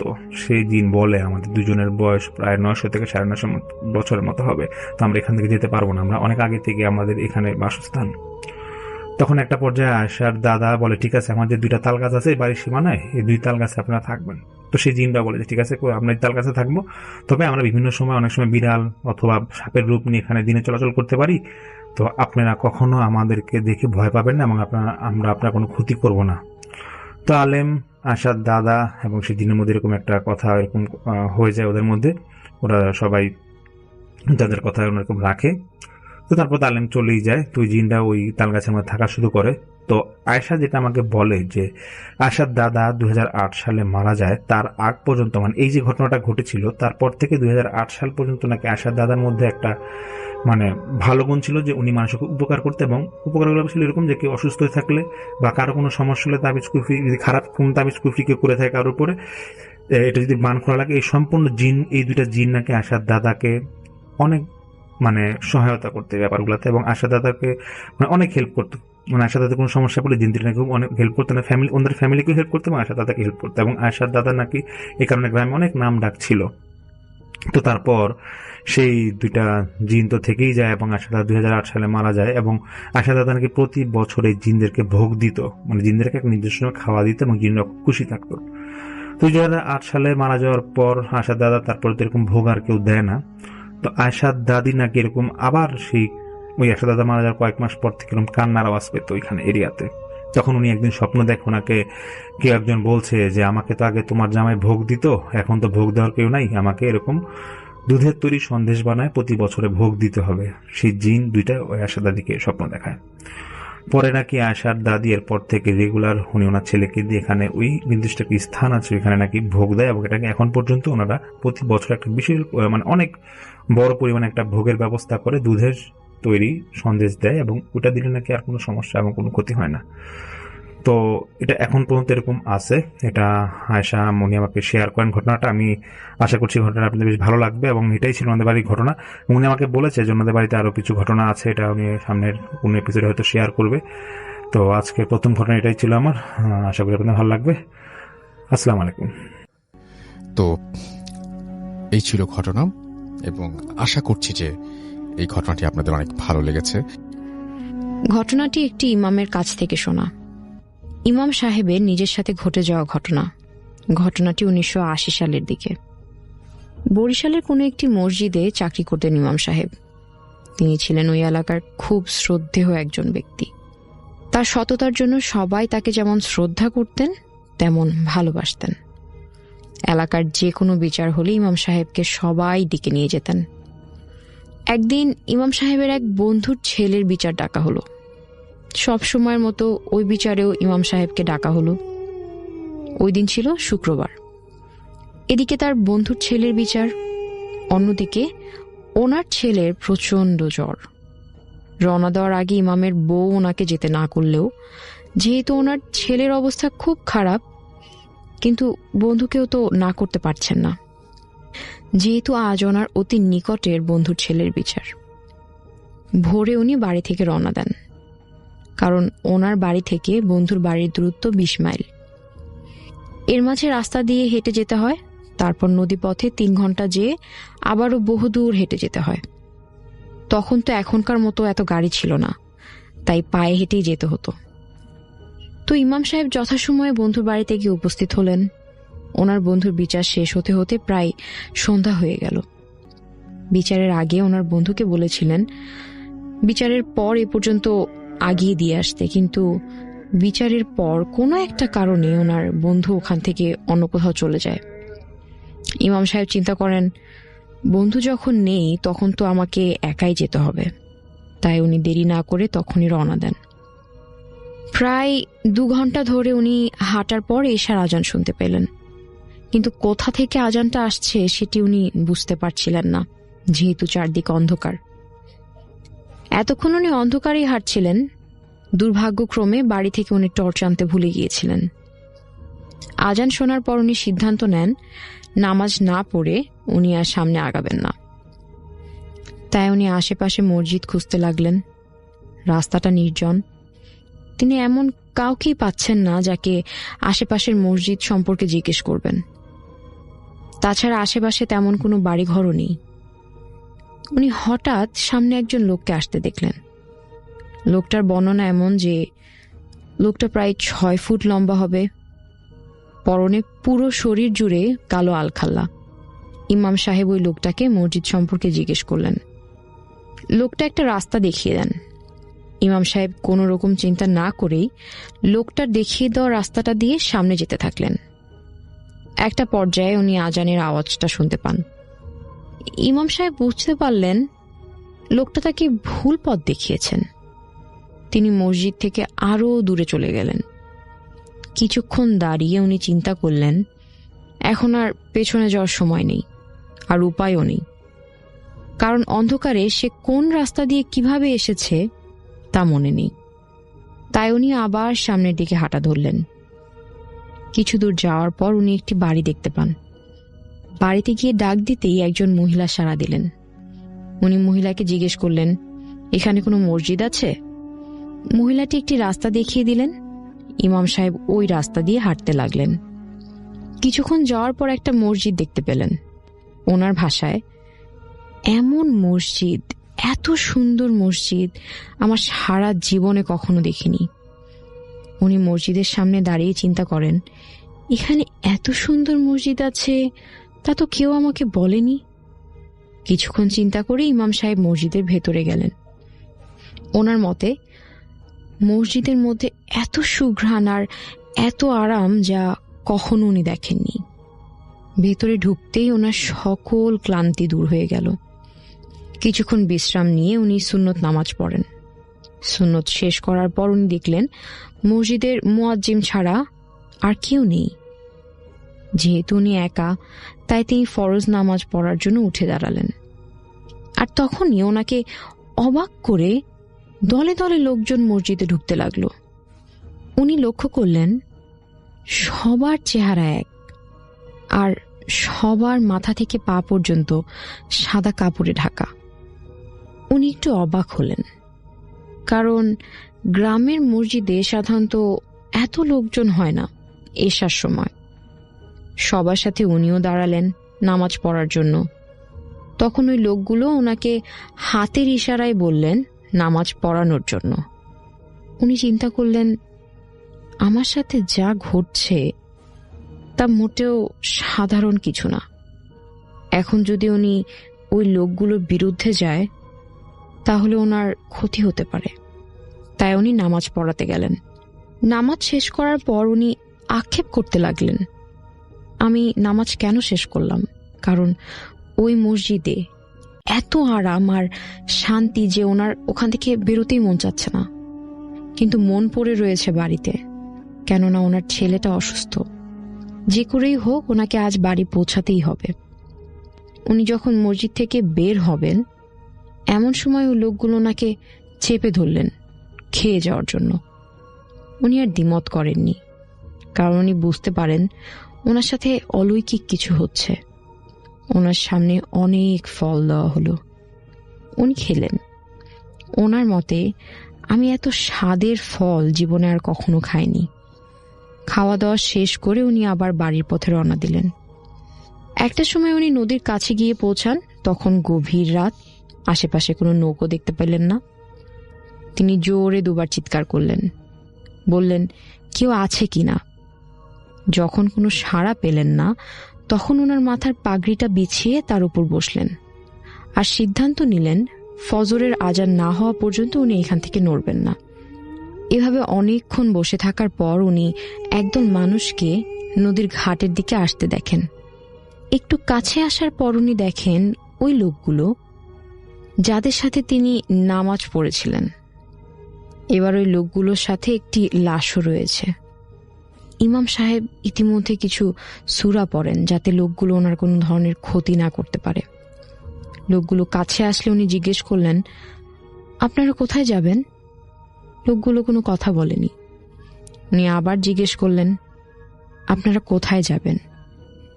এবার 3 বার জিজ্ঞেস করার পর ওনাদের মধ্যেই একজন লোক বলল, আমরা আপনাদের বাসায় যাব। ইমাম সাহেব বলেন, আমার বাসায় যাবেন ভালো কথা, কিন্তু এই লাশটা কার? ওই লোকগুলো বলে, এটা আপনার ছেলের লাশ, আপনি আমাদের সাথে চলেন। এই কথা শোনার পর ইমাম সাহেব কিছুটা ভয় পায় এবং বলেন, দেখুন, আমি আপনাদের কোনো ক্ষতি করিনি, আপনারা আপনাদের রাস্তায় যান, আমাকে আমার মতো থাকতে দেন। এই কথা শোনার পর লোকগুলো নদীর পানিতে ডুব দিয়ে কোথায় যেন চলে গেল। ফজরের আজান হলে ইমামের পরিচিত একজন মাঝি আসে ইমাম সাহেবকে নিয়ে যেতে। 3 ঘন্টা নদীপথে যাওয়ার পর উনি যখন ওনার বাড়ির কাছাকাছি আসলেন তখন দেখেন এলাকার মানুষজন এসে ওনাকে সান্ত্বনা দিচ্ছেন। উনি চিন্তা করলেন, সবাই আমাকে সান্ত্বনা কেন দিচ্ছে? নিশ্চয়ই বাড়িতে কিছু একটা হয়েছে। উনি যখন বাড়িতে পৌঁছান তখন দেখেন উঠানে লোকজন ভিড় করে দাঁড়িয়ে আছে।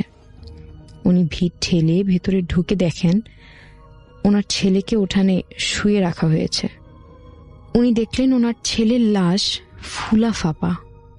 উনি চিন্তা করলেন, আমি তো জ্বর দেখে গিয়েছিলাম, জ্বরে তো এমন হওয়ার কথা না।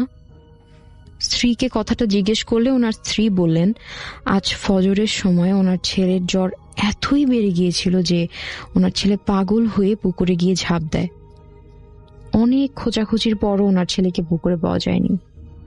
একটা সময় ওনার ছেলের লাশ নিচ থেকে ভেসে ওঠে। এই ঘটনার পর ইমাম সাহেবের একটা আক্ষেপ থাকে যে আমি যদি ওনাদের সাথে যেতাম তাহলে হয়তো আজ আমার ছেলেকে এই অবস্থায় দেখতাম না। আসসালামু আলাইকুম লিসেনার্স, সামির বলছি। আজকের এপিসোডে এটা আমার দ্বিতীয় ঘটনা। এই ঘটনাটা আমাকে শেয়ার করেছে সিএম ভাই। তো আমি ওনার এই ঘটনাটা আপনাদেরকে বলছি। তো সিএম ভাই উনি 2017 সালে এসএসসি পরীক্ষা পাশ করেন। তো পাশ করার পর ওনার ইচ্ছা ছিল যে উনি প্রাইভেট কোনো কলেজে ভর্তি হবেন, কিন্তু ওনার বাবা মা ওনাকে ভর্তি হতে দেয় না। ওনাকে বলে যে না, তুমি প্রাইভেট কোনো কলেজে ভর্তি হবা না, তোমাকে ভর্তি হতে হলে কোনো পলিটেকনিক ইনস্টিটিউটে ভর্তি হতে হবে। এবং অনেক খোঁজাখুঁজির পর ঢাকার বাহিরে, মানে ঢাকা জেলা থেকে একটু বাহিরে একটা জেলায় একটা কলেজ এরকম সন্ধান পায় এবং ওনাকে সেখানে ভর্তি করে দেওয়া হয়। তো সিয়াম ভাই বলে যে উনি যখন ভর্তি হয় তখন নাকি ছিল প্রায় সেমিস্টারের মাঝামাঝি, মানে অলরেডি অনেকেই ভর্তি হয়ে গেছে এবং উনি প্রায় বলতে গেলে সেই কলেজের শেষ স্টুডেন্ট। তো ভর্তি হওয়ার পর ওনাকে যে হোস্টেলে যে রুমে থাকতে দেওয়া হবে, তো সেই হোস্টেলের নিচে যখন উনি প্রথম যায় দারোয়ানকে বলে যে সিট দেখা, বলে যে আমি স্টুডেন্ট আছি, তো আমার রুমটা কোথায়। তো সেই দারোয়ান বলে যে আপনি 3 তলায় একবার শেষ কর্নারে চলে যাবেন, ওইখানে লাস্টের আগের রুমটা আপনার, মানে 314 নম্বর রুমটা আপনার, আর 315 নম্বর রুমটা তালা মারা, ওইখানে কোনো স্টুডেন্ট নাই। তো সে দারোয়ান বলে দেয় যে দেখেন, যেহেতু আপনি শেষের দিকে আসছেন, আপনি ওই রুমে একাই থাকতে হবে, 314 নম্বর রুমে, কারণ এখানে আর কোনো রুমমেট আপনি পাবেন না। আর বলতেছে যে আপনি রুমের ভিতরে ওয়াশরুম আছে, রাতে এরকম বেড টের হবেন না, একটু সাবধানে থাকবেন। তো সিয়াম ভাই উনি নাকি এরকম রুমে যায়, সেদিন তার ওনার কোনো ক্লাস নাই, উনি সারাদিন পার করার পর রাত্রেবেলা ঘুমাতে যাবে। তো ঘুমানোর ঠিক আগ মুহূর্তে উনি মোবাইল টিপতেছিল এবং গান শুনতেছিল। তো উনি শুনতেছে যে ওনার যে দরজা ছিল সেই দরজায় কেউ নখ, মানে হাতের নখ দিয়ে নখ করছে, 3টা টোকা দিছে। এরকম নাকি কয়েকবার হচ্ছে টোকা দিচ্ছে এবং উনি খেয়াল করছে যে আসলে কে টোকা দিতে পারে, হয়তো কি পাশে কি রুমের মেম্বার কেউ আছে নাকি। তিনি আবার এটাও মাথায় রাখতেছে যে না, 315 নম্বর রুম আমার পাশে আছে, এটাতে তো কেউ থাকার কথা না, আর বাকি রুমগুলো তো দূরে দূরে। তুমি সাহস দেখায় সেই রাতেই, মাঝরাতে হবে তখন নাকি, তুমি দরজাটা খুলে দেখায় যে আশেপাশে অন্ধকার, কেউ নাই, ওনার একটু ভয় লাগে। তিনি আবার দরজা লাগায় ঘুমাতে এসে পড়ে, ঘুমায় যায়। তো পরের দিন সকালে উনি যখন ক্লাসের উদ্দেশ্যে রওনা দিবে, সেদিন ওনার প্রথম ক্লাস ওনার, তো উনি রুম থেকে বের হয়ে দেখতেছে যে সেই দারোয়ান চাচা ওনার বারান্দার ওই 315 নম্বর রুম, এখানে বা 14 নম্বরের মাঝখানে একটা লাইট আছে, লাইট লাগাচ্ছে। তো লাইট লাগানোর সময় সেই সিয়াম বলতেছে চাচা কি হয়েছে, এখানে সমস্যা কি। তো বলতেছে না, লাইটটা বাবা ফিউজ হয়ে গেছিল, এটা লাগাই দিলাম, আর আপনি রাতে রুমের থেকে এরকম বের হবেন না, কারণ আপনার রুমটা তো একবারে সাইডে, আর বাকি কিছু না তো অন্য জায়গায় থাকতেছে, আর এখানে আপনি একা বের হওয়ার দরকার কি। তো সিয়ামের একটু খটকা লাগে, তো কি বলে দাঁড়ান চাচা, এটা আমি এবার রুম থেকে বেরোলে কি হয়েছে। তো আবার ওর ক্লাসে চলে যায়, ওর এগুলো নিয়ে আর অতটা মাথা ঘামায় না। সারাদিন ক্লাস শেষ করার পর সন্ধ্যার সময় যখন সে আসবে, তখন দেখছে আবার লাইট ফিউজ, মানে অন্ধকার ওর রুমের সামনে। ও দারোয়ানকে সেই মুহূর্তে ফোন দেয়, দারোয়ানকে বলতেছে যে চাচা আপনি যে লাইট লাগাই গেলেন, এটা তো আবার ফিউজ হয়ে গেছে। তো চাচা বলতেছে যে ঠিক আছে, আমি কালকে এসে লাগাই দিয়ে যাবো আবার লাইট, কিন্তু তোমার রুম থেকে বের হওয়ার দরকার নাই। তো এটা বলার পরে সিয়াম তো রুমে যায়। সেদিন রুমে যাওয়ার পর রাতে আবার ঘুমাতে যাবে। তো ঘুমায় যাওয়ার পর 1:20 দিকে রাতে ও শুনতেছে, হঠাৎ করে ওর ঘুম ভাঙে, একটা ছেলে মানে পড়তেছিল, এরকম একটা আওয়াজ, পড়তেছিল বলতে রিডিং পড়তেছে, বই রিডিং পড়লে যেরকম আওয়াজ হয় না, এরকম একটা আওয়াজ আসতেছে। এবং সিয়াম ভাবে যে হয়তো পাশের রুমে কেউ পড়তেছে, কিন্তু ওর মাথায় একটাই কথা যে না, পাশের রুম তো বন্ধ, তালা মারা, 315 নম্বর রুম বন্ধ, এখানে তো কেউ থাকার কথা না, আর পাশে যে রুমগুলো সেগুলো তো দূরে দূরে। তো এটা চিন্তা করতে করতে ও নাকি রাতে দোয়া পড়ে আবার ঘুমায় যায়। পরের দিন সকালে ও আবার ক্লাসে যায়। ক্লাসে গিয়ে সারাদিন পার করার পর সন্ধ্যার সময় সে দেখতেছে যে না, রুমের সামনে লাইট লাগানো এবং লাইট জ্বলতেছে। তো সেদিনও একটু কিছুটা খুশি হয়ে বলছে না থাক, আজকে লাইটটা ঠিক আছে, কোনো সমস্যা নাই। আর লাইটটা নাকি ছিল 314 এবং 15 নম্বর রুমে ঠিক মধ্যবর্তী স্থানে, আশেপাশে খুব একটা রুম ছিল না, বাকি রুমগুলো ছিল দূরে। তো সিয়াম ভাই নাকি উনি নাকি রুমে চলে যায়। তার রুমে চলে যাওয়ার পরে উনি রাতে ঘুমাবে। তো ঘুমানোর কিছুক্ষণ পরে উনি একটা স্বপ্ন দেখতেছে, কি একজন বলতেছে ওনাকে যে বাইরের লাইটটা নিভাই দেন, লাইটটা জ্বালানো থাকলে আমার খুব কষ্ট হয়। এটা নাকি কয়েকবার বলতেছে এবং উনি নাকি হঠাৎ করে ঘুম থেকে উঠে যায়। উঠে গিয়ে উনি খেয়াল করে যে ওনার রুমের যে মেইন দরজাটা ছিল, ওইখানে বারান্দার যে লাইটের আলোটা একটু হালকা রুমের নিচে দিয়ে, ওই দরজার নিচে দিয়ে আসতেছিল, রুমের দিকে আসতেছিল। উনি খেয়াল করে যে রুমের কর্নারে থেকে একটা কান্নার আওয়াজ আসতেছে। উনি প্রথমে খেয়াল করে যে কি হইতে পারে, কান্নার আওয়াজ কে কাঁদতেছে। হঠাৎ করে উনি আবছা আলোতে খেয়াল করতেছে যে ওনার রুমটা তো বেশ বড় ছিল, উনি দেখতেছে একটা কর্নার থেকে একটা ছেলে হামাগুড়ি দিয়ে ওনার দিকে আসতেছে। এবং এটা দেখার পর নাকি উনি প্রচন্ড চিৎকার দেয় এবং চিৎকার দিয়ে ওনার কোনো জ্ঞান থাকে না, উনি জ্ঞান হারায় ফেলে। উনি যখন সকালে ওনার জ্ঞান আসে, উনি দেখে যে ওনার আশেপাশে যারা ছিল, পাশের রুমগুলো যারা ওনার ফ্রেন্ডরা ছিল, ওরা এসে ওনাকে মানে উঠাইতে, ঘুম থেকে উঠাইছে এবং বলতেছে যে কি হয়েছে, তুমি এরকম অবস্থা কেন। সেম হয়ে বলতেছে যে আমি বলতে পারবো না, রাতে আমি এরকম খারাপ কিছু দেখছি। তো সেই রুমমেটরা মানে ওনার পাশের রুমে যারা ছিল ওরা বলতেছে যে ঠিক আছে, খারাপ কিছু দেখছো, ঠিক আছে, এরকম তো মাঝে মাঝে আমরা আওয়াজ পাই, আর আমরা আসলে তোমাকে বলি নাই, তুমি তো এবার এখানে একাই থাকতেছো, আমরা ভাবছি তুমি কোনো সমস্যায় পড়তেছো না, কারণ 2 দিন হলো তুমি উঠছো, তুমি কোনো সমস্যা পড়লে তো আমাদেরকে বলতে পারতা। তখন সিয়াম ভাই বলে যে কি সমস্যা হয়েছে এখানে। না, ওরা বলতেছে, ফ্রেন্ডরা বলতেছে আশেপাশে যে দেখো প্রায় সময় এরকম রাতে দরজা নক করে, আওয়াজ পাই, কিন্তু আমরা রুম খুলে দেখি কেউ নাই, আর যেহেতু আমরা ওইখানে রুমে কয়েকদিন একসাথে থাকি, আমাদের এটা অভ্যাস হয়ে গেছে, আর তুমি তো এখানে একা থাকো। তখন নাকি সিয়াম ভাই প্রচন্ড ভয় পায়, উনি নিজেই সিদ্ধান্ত নেয় এবং যে উনি এখানে থাকবে না, উনি ওনার বাবা মার সাথে কন্ট্যাক্ট করে, ওনার নাকি আশেপাশে কোনো আত্মীয় বাসা ছিল, ওখানে থাকা শুরু করে। তো সিয়াম ভাই যেটা বলে যে সেদিন তো এরকম এটা চলেই গেল, তো ওনার মাথায় নাকি একটা ঘুরতেছিল যে কি ঘটতে পারে এখানে। তো উনি নাকি পরবর্তীতে ওনার যে দারোয়ান চাচা ছিল, তো কোনো একদিন দারোয়ান চাচাকে উনি বলতেছে, চাচা একদিন আমরা চা খাবো, আইসেন এরকম সময়। তো ওনাকে বাইরে চা খাচ্ছিল এক জায়গায়, তো সিয়াম ভাই সেই দারোয়ান চাচাকে বলতেছে, মানে হোস্টেলের দারোয়ান চাচাকে বলতেছে, চাচা এই বিল্ডিংটাতে আমি ছিলাম 314 নাম্বার রুমে, ওইখানে তো একটা সমস্যা হয়েছে, আপনাকে তো জানেন আপনি, তা আসলে এখানে কি আসলে কোনো সমস্যা হয়, কেন হয় এটা বলতে পারেন? চাচা নাকি বলতে রাজি হচ্ছিল না। একটা পর্যায়ে চাচাকে অনেক প্রেশার দেবো, চাচা বলতেছে যে একটা ঘটনা আছে, কিন্তু আপনি হোস্টেলের অন্য কারোর সাথে এটা শেয়ার করবেন না। তখন ওই সিয়াম ভাই বলে যে হ্যাঁ বলেন, সমস্যা নাই। তখন সে চাচা বলে যে আজ থেকে 2 বছর আগে নতুন ব্যাচে স্টুডেন্ট যখন ভর্তি হবে, তো একটা ছেলে ছিল রনি নামে, সেই ছেলেটা 314 নাম্বার রুমের পর যে রুমটা, মানে 315 নাম্বার রুমে এরকম থাকা শুরু করে, এবং ওরা 4 জন মিলে সেই রুমে ছিল। রনি নাকি অনেক মেধাবী ছিল, এবং সে দেখতে শুনতে খুব ভালোই ছিল, এবং খুব হ্যাংলা পাতলা ছিল, এবং চোখে সবসময় চশমা পরা থাকতো, এবং ভালোই মেধাবী ছিল, মানে কলেজে প্রতিটা পরীক্ষা নাকি সে ভালো রেজাল্ট করতো। তো সেই ছেলেটা নাকি এখানকার কোন স্থানীয় এক লোকের মানে সাথে মিশে সে ব্ল্যাক ম্যাজিক শিখে, এবং সে নাকি রুমে প্রায় ব্ল্যাক ম্যাজিকের কার্যকলাপগুলো করতো।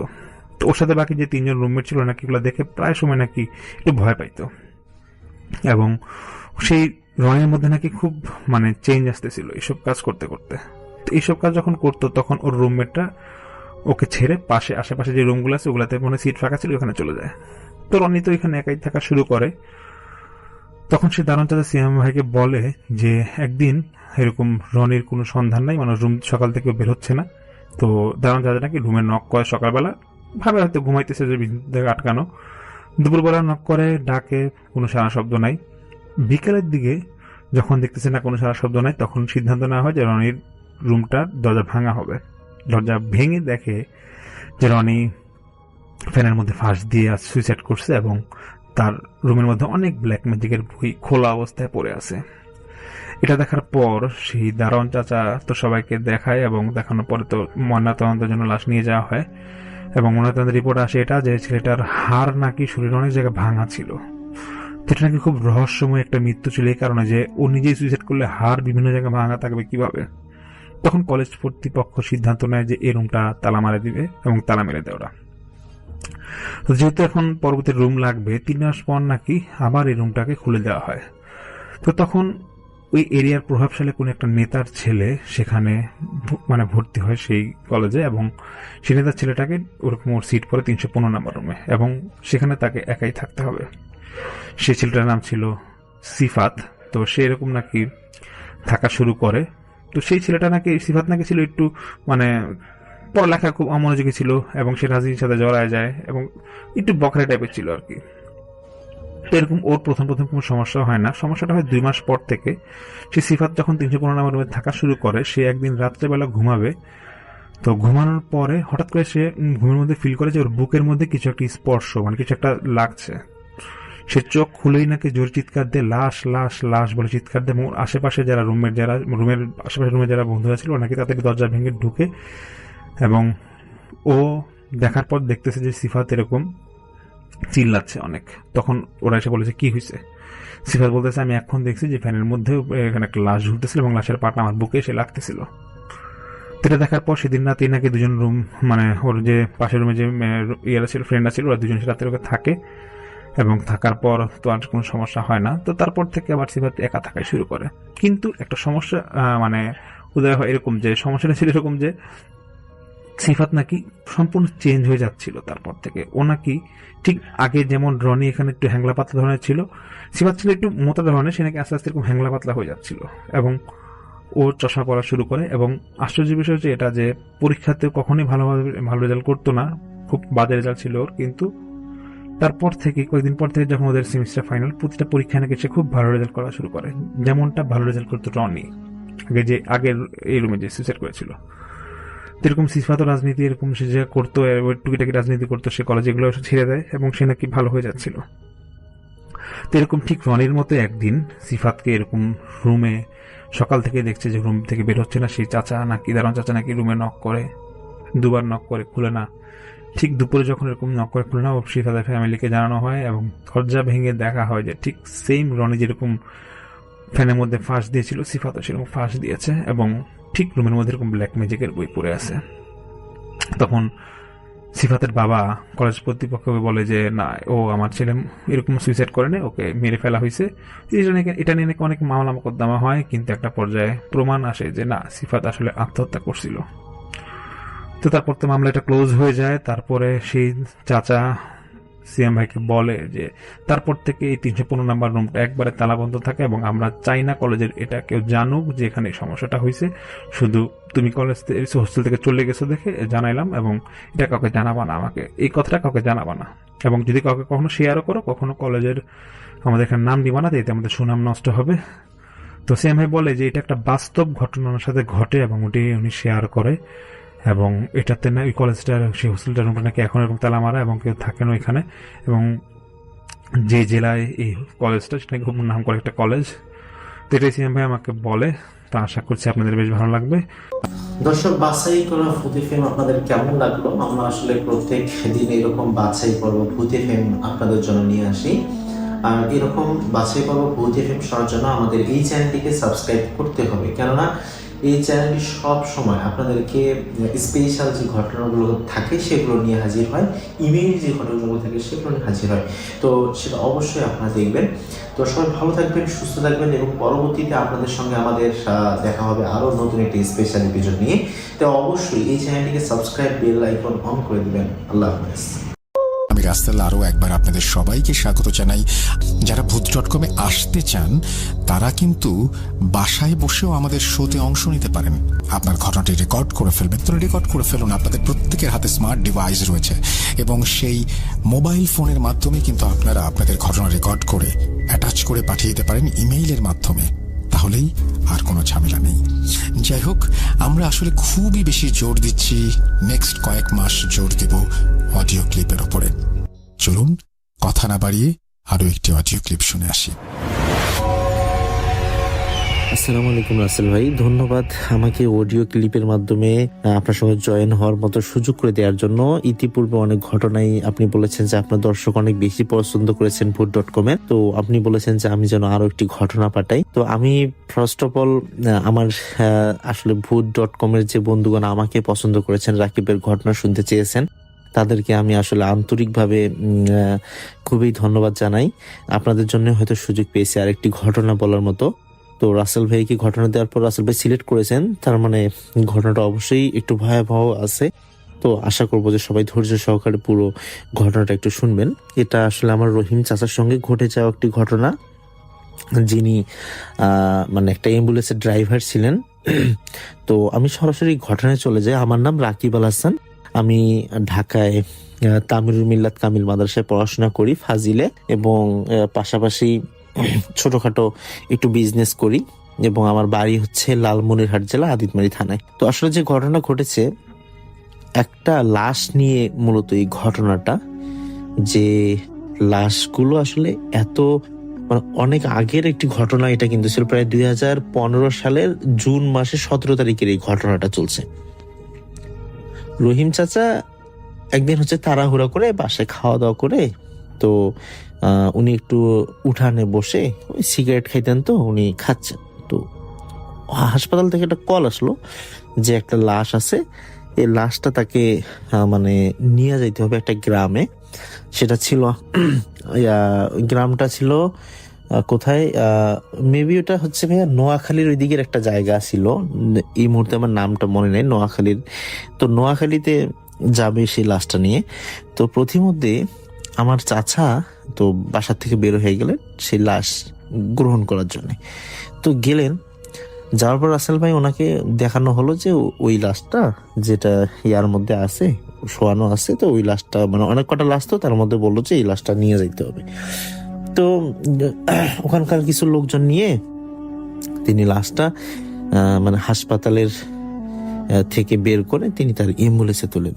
তো রাসেল ভাই ওই লাশটার যে এতটা দুর্গন্ধ ছিল, মনে হচ্ছিল যে এটা আসলে একটা লাশের মানে টাটকা একটা লাশের এরকম দুর্গন্ধ হয় না, স্বাভাবিকভাবে। উনি তো যেহেতু লাশ বহন করেন, উনি তো বোঝেন এত কিছু লাগাই দেওয়ার পর তো এত দুর্গন্ধ হয় না।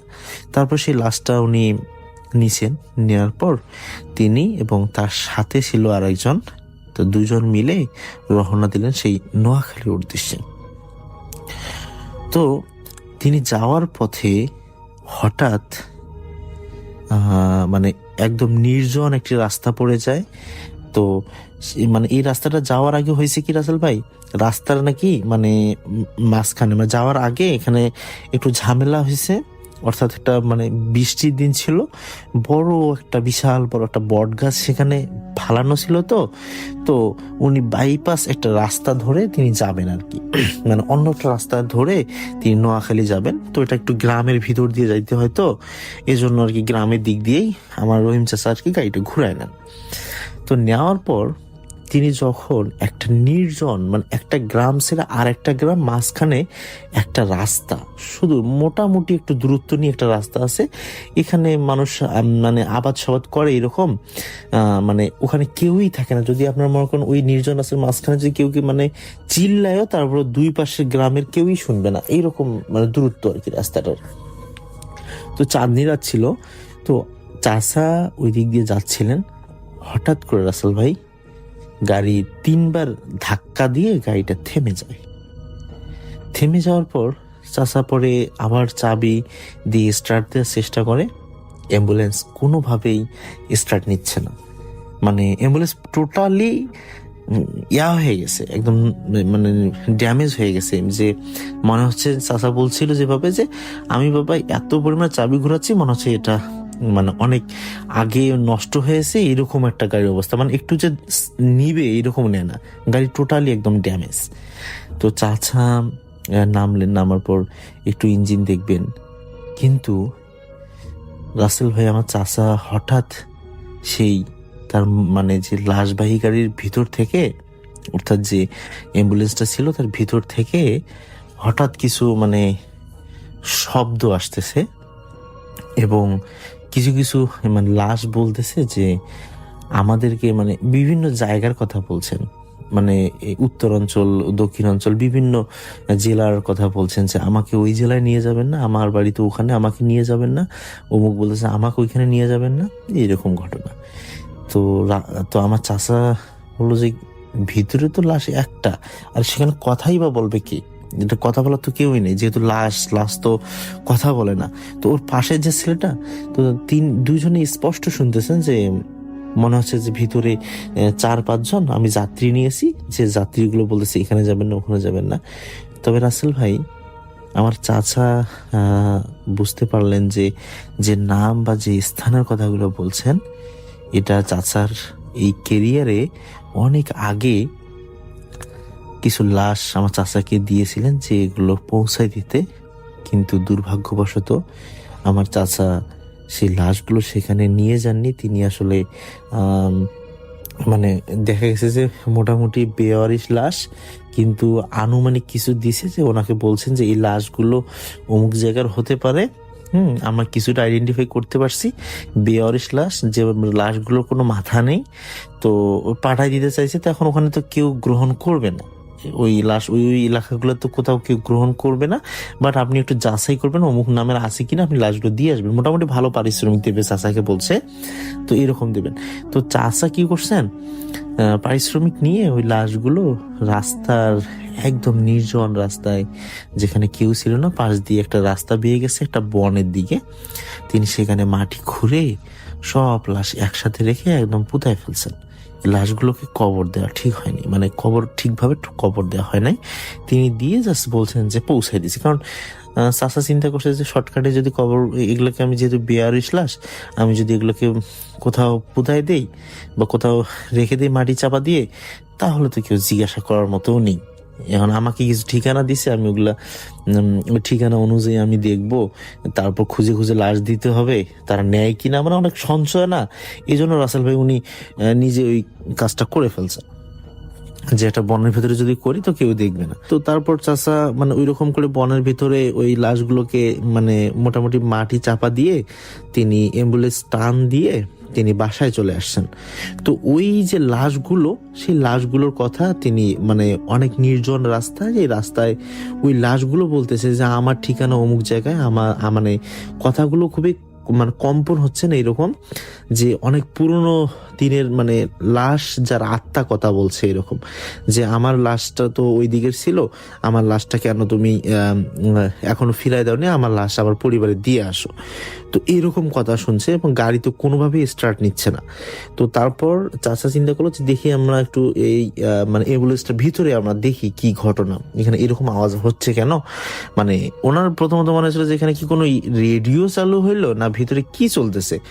তো তারপর ঠাস করে তিনি দরজাটা খোলার পর দেখতে পান যে তার গাড়ির ভিতরে কোনো লাশই নেই, অর্থাৎ তিনি যে লাশটা নিয়ে যাচ্ছিলেন সে লাশটাও নেই। এটা দেখে তিনি খুবই ঘাবড়ায় যান যে লাশ কোথায়, এটা তো আর বেওয়ারিশ লাশ না, কিছু বলে কাটাই দিবে। তো তারপর রাসেল ভাই তিনি মানে একটু গাড়ির সামনের দিকে তাকালেন, তাকায় দেখেন যে সেই লাশটা একদম মানে সেই লাশটাকে টোটালি দাঁড়ায় আছে একটু দূরেই, মানে পুরো মানে মনে হচ্ছে যে একটা মানে অদ্ভুত লেভেলের, তার মানে চোখের নাকি ভিতরে গর্ত ছিল, দুই চোখের ভিতরে গর্ত, কোনো চোখ নেই, এরকম একটি অবস্থা। আর একটা মানুষ আসলে অনেকদিন না খাওয়ার পর আস্তে আস্তে কিন্তু চামড়াগুলো তার মানে হাড্ডির মধ্যে বসে যায় না রাসেল ভাই, ওই রকম বসে গেছে, এরকম সামনে দাঁড়িয়ে আছে এবং চোখ দিয়ে রক্ত ঝরঝরে পড়তেছে।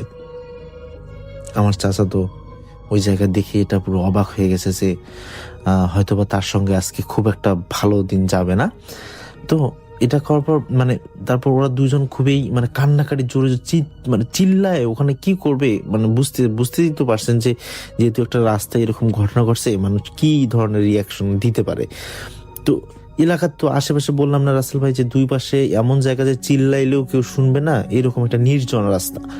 তো গাড়ি যে রেখে পালাবে এরকম সুযোগও নেই, গাড়িটা রেখে কোথায় যাবে। তো তারপর তিনি বুকে সাহস রেখে তিনি সালাম দিলেন, দেওয়ার পর মানে ওই ইয়াটা অনেক তার খুব কাছাকাছি আসতেছে, মানে ওই লাশটা। আর রাসেল ভাই ওই লাশটা কিন্তু আসলে টোটাল একটা মানুষের মতো হাঁটতেছে না, কেমন নাকি একটা নতুন ভাবে হাঁটতেছে, মানে যেটা বোঝাও যাচ্ছে না, মাটির উপর দিয়ে আসতেছে, বোঝা যাচ্ছে এটা তিনি মাটির সংস্পর্শে নেই, তো তার কাছাকাছি আসতেছে এরকম অবস্থা। আর গাড়ির ভেতর থেকে একটাই শব্দ যে আমাদের লাশ আমাদের যেখানে ছিল সেখানে ফিরাই দেন। এরকম মানে মনে হচ্ছে যে অনেক মানুষ, 4-5 জন মানুষ একটা রুমে কথা বলে, বদ্ধ করে কথা বলে যেমন হয় না, ওই রকম বলতেছে যে আমাদের লাশ কোথায় পুঁতে রাখছেন সেখান থেকে খুঁড়ে আপনি মানে করে আসেন, আপনি সেই লাশ আবার দিয়ে আসেন। তো এরকম অবস্থা হইতে হইতে পরে দেখতেছেন রাসেল ভাই যে ওই লাশটা আবার আমার চাচার খুব কাছাকাছি আসবে এরকম, তাও তারা হঠাৎ করে সেখানে সেন্সলেস হয়ে দুইজনে ওখানে সেন্সলেস হয়ে পড়ে থাকেন। এবং সকালবেলা যখন মসজিদে যাবে মুসল্লিরা, তো আমার চাচাকে সেখানে দেখেন এবং পানি ছিটায় তাকে মসজিদের মানে এক কোণায় নিয়ে যায়, গাড়ি তো ওখানেই থাকে। তারপর অনেক জ্ঞান ফিরায়, পরে মানে ওখানে একটু প্রাথমিক একটু চিকিৎসাটা করে তারপর ওনার কাছে জিজ্ঞাসা করার পর উনি এটা কথা বলছিলেন আমার চাচা। তারপর তিনি তার অ্যাম্বুলেন্স নিয়ে যাবে। তো পরে অ্যাম্বুলেন্স কিন্তু ঠিকঠাক ছিল।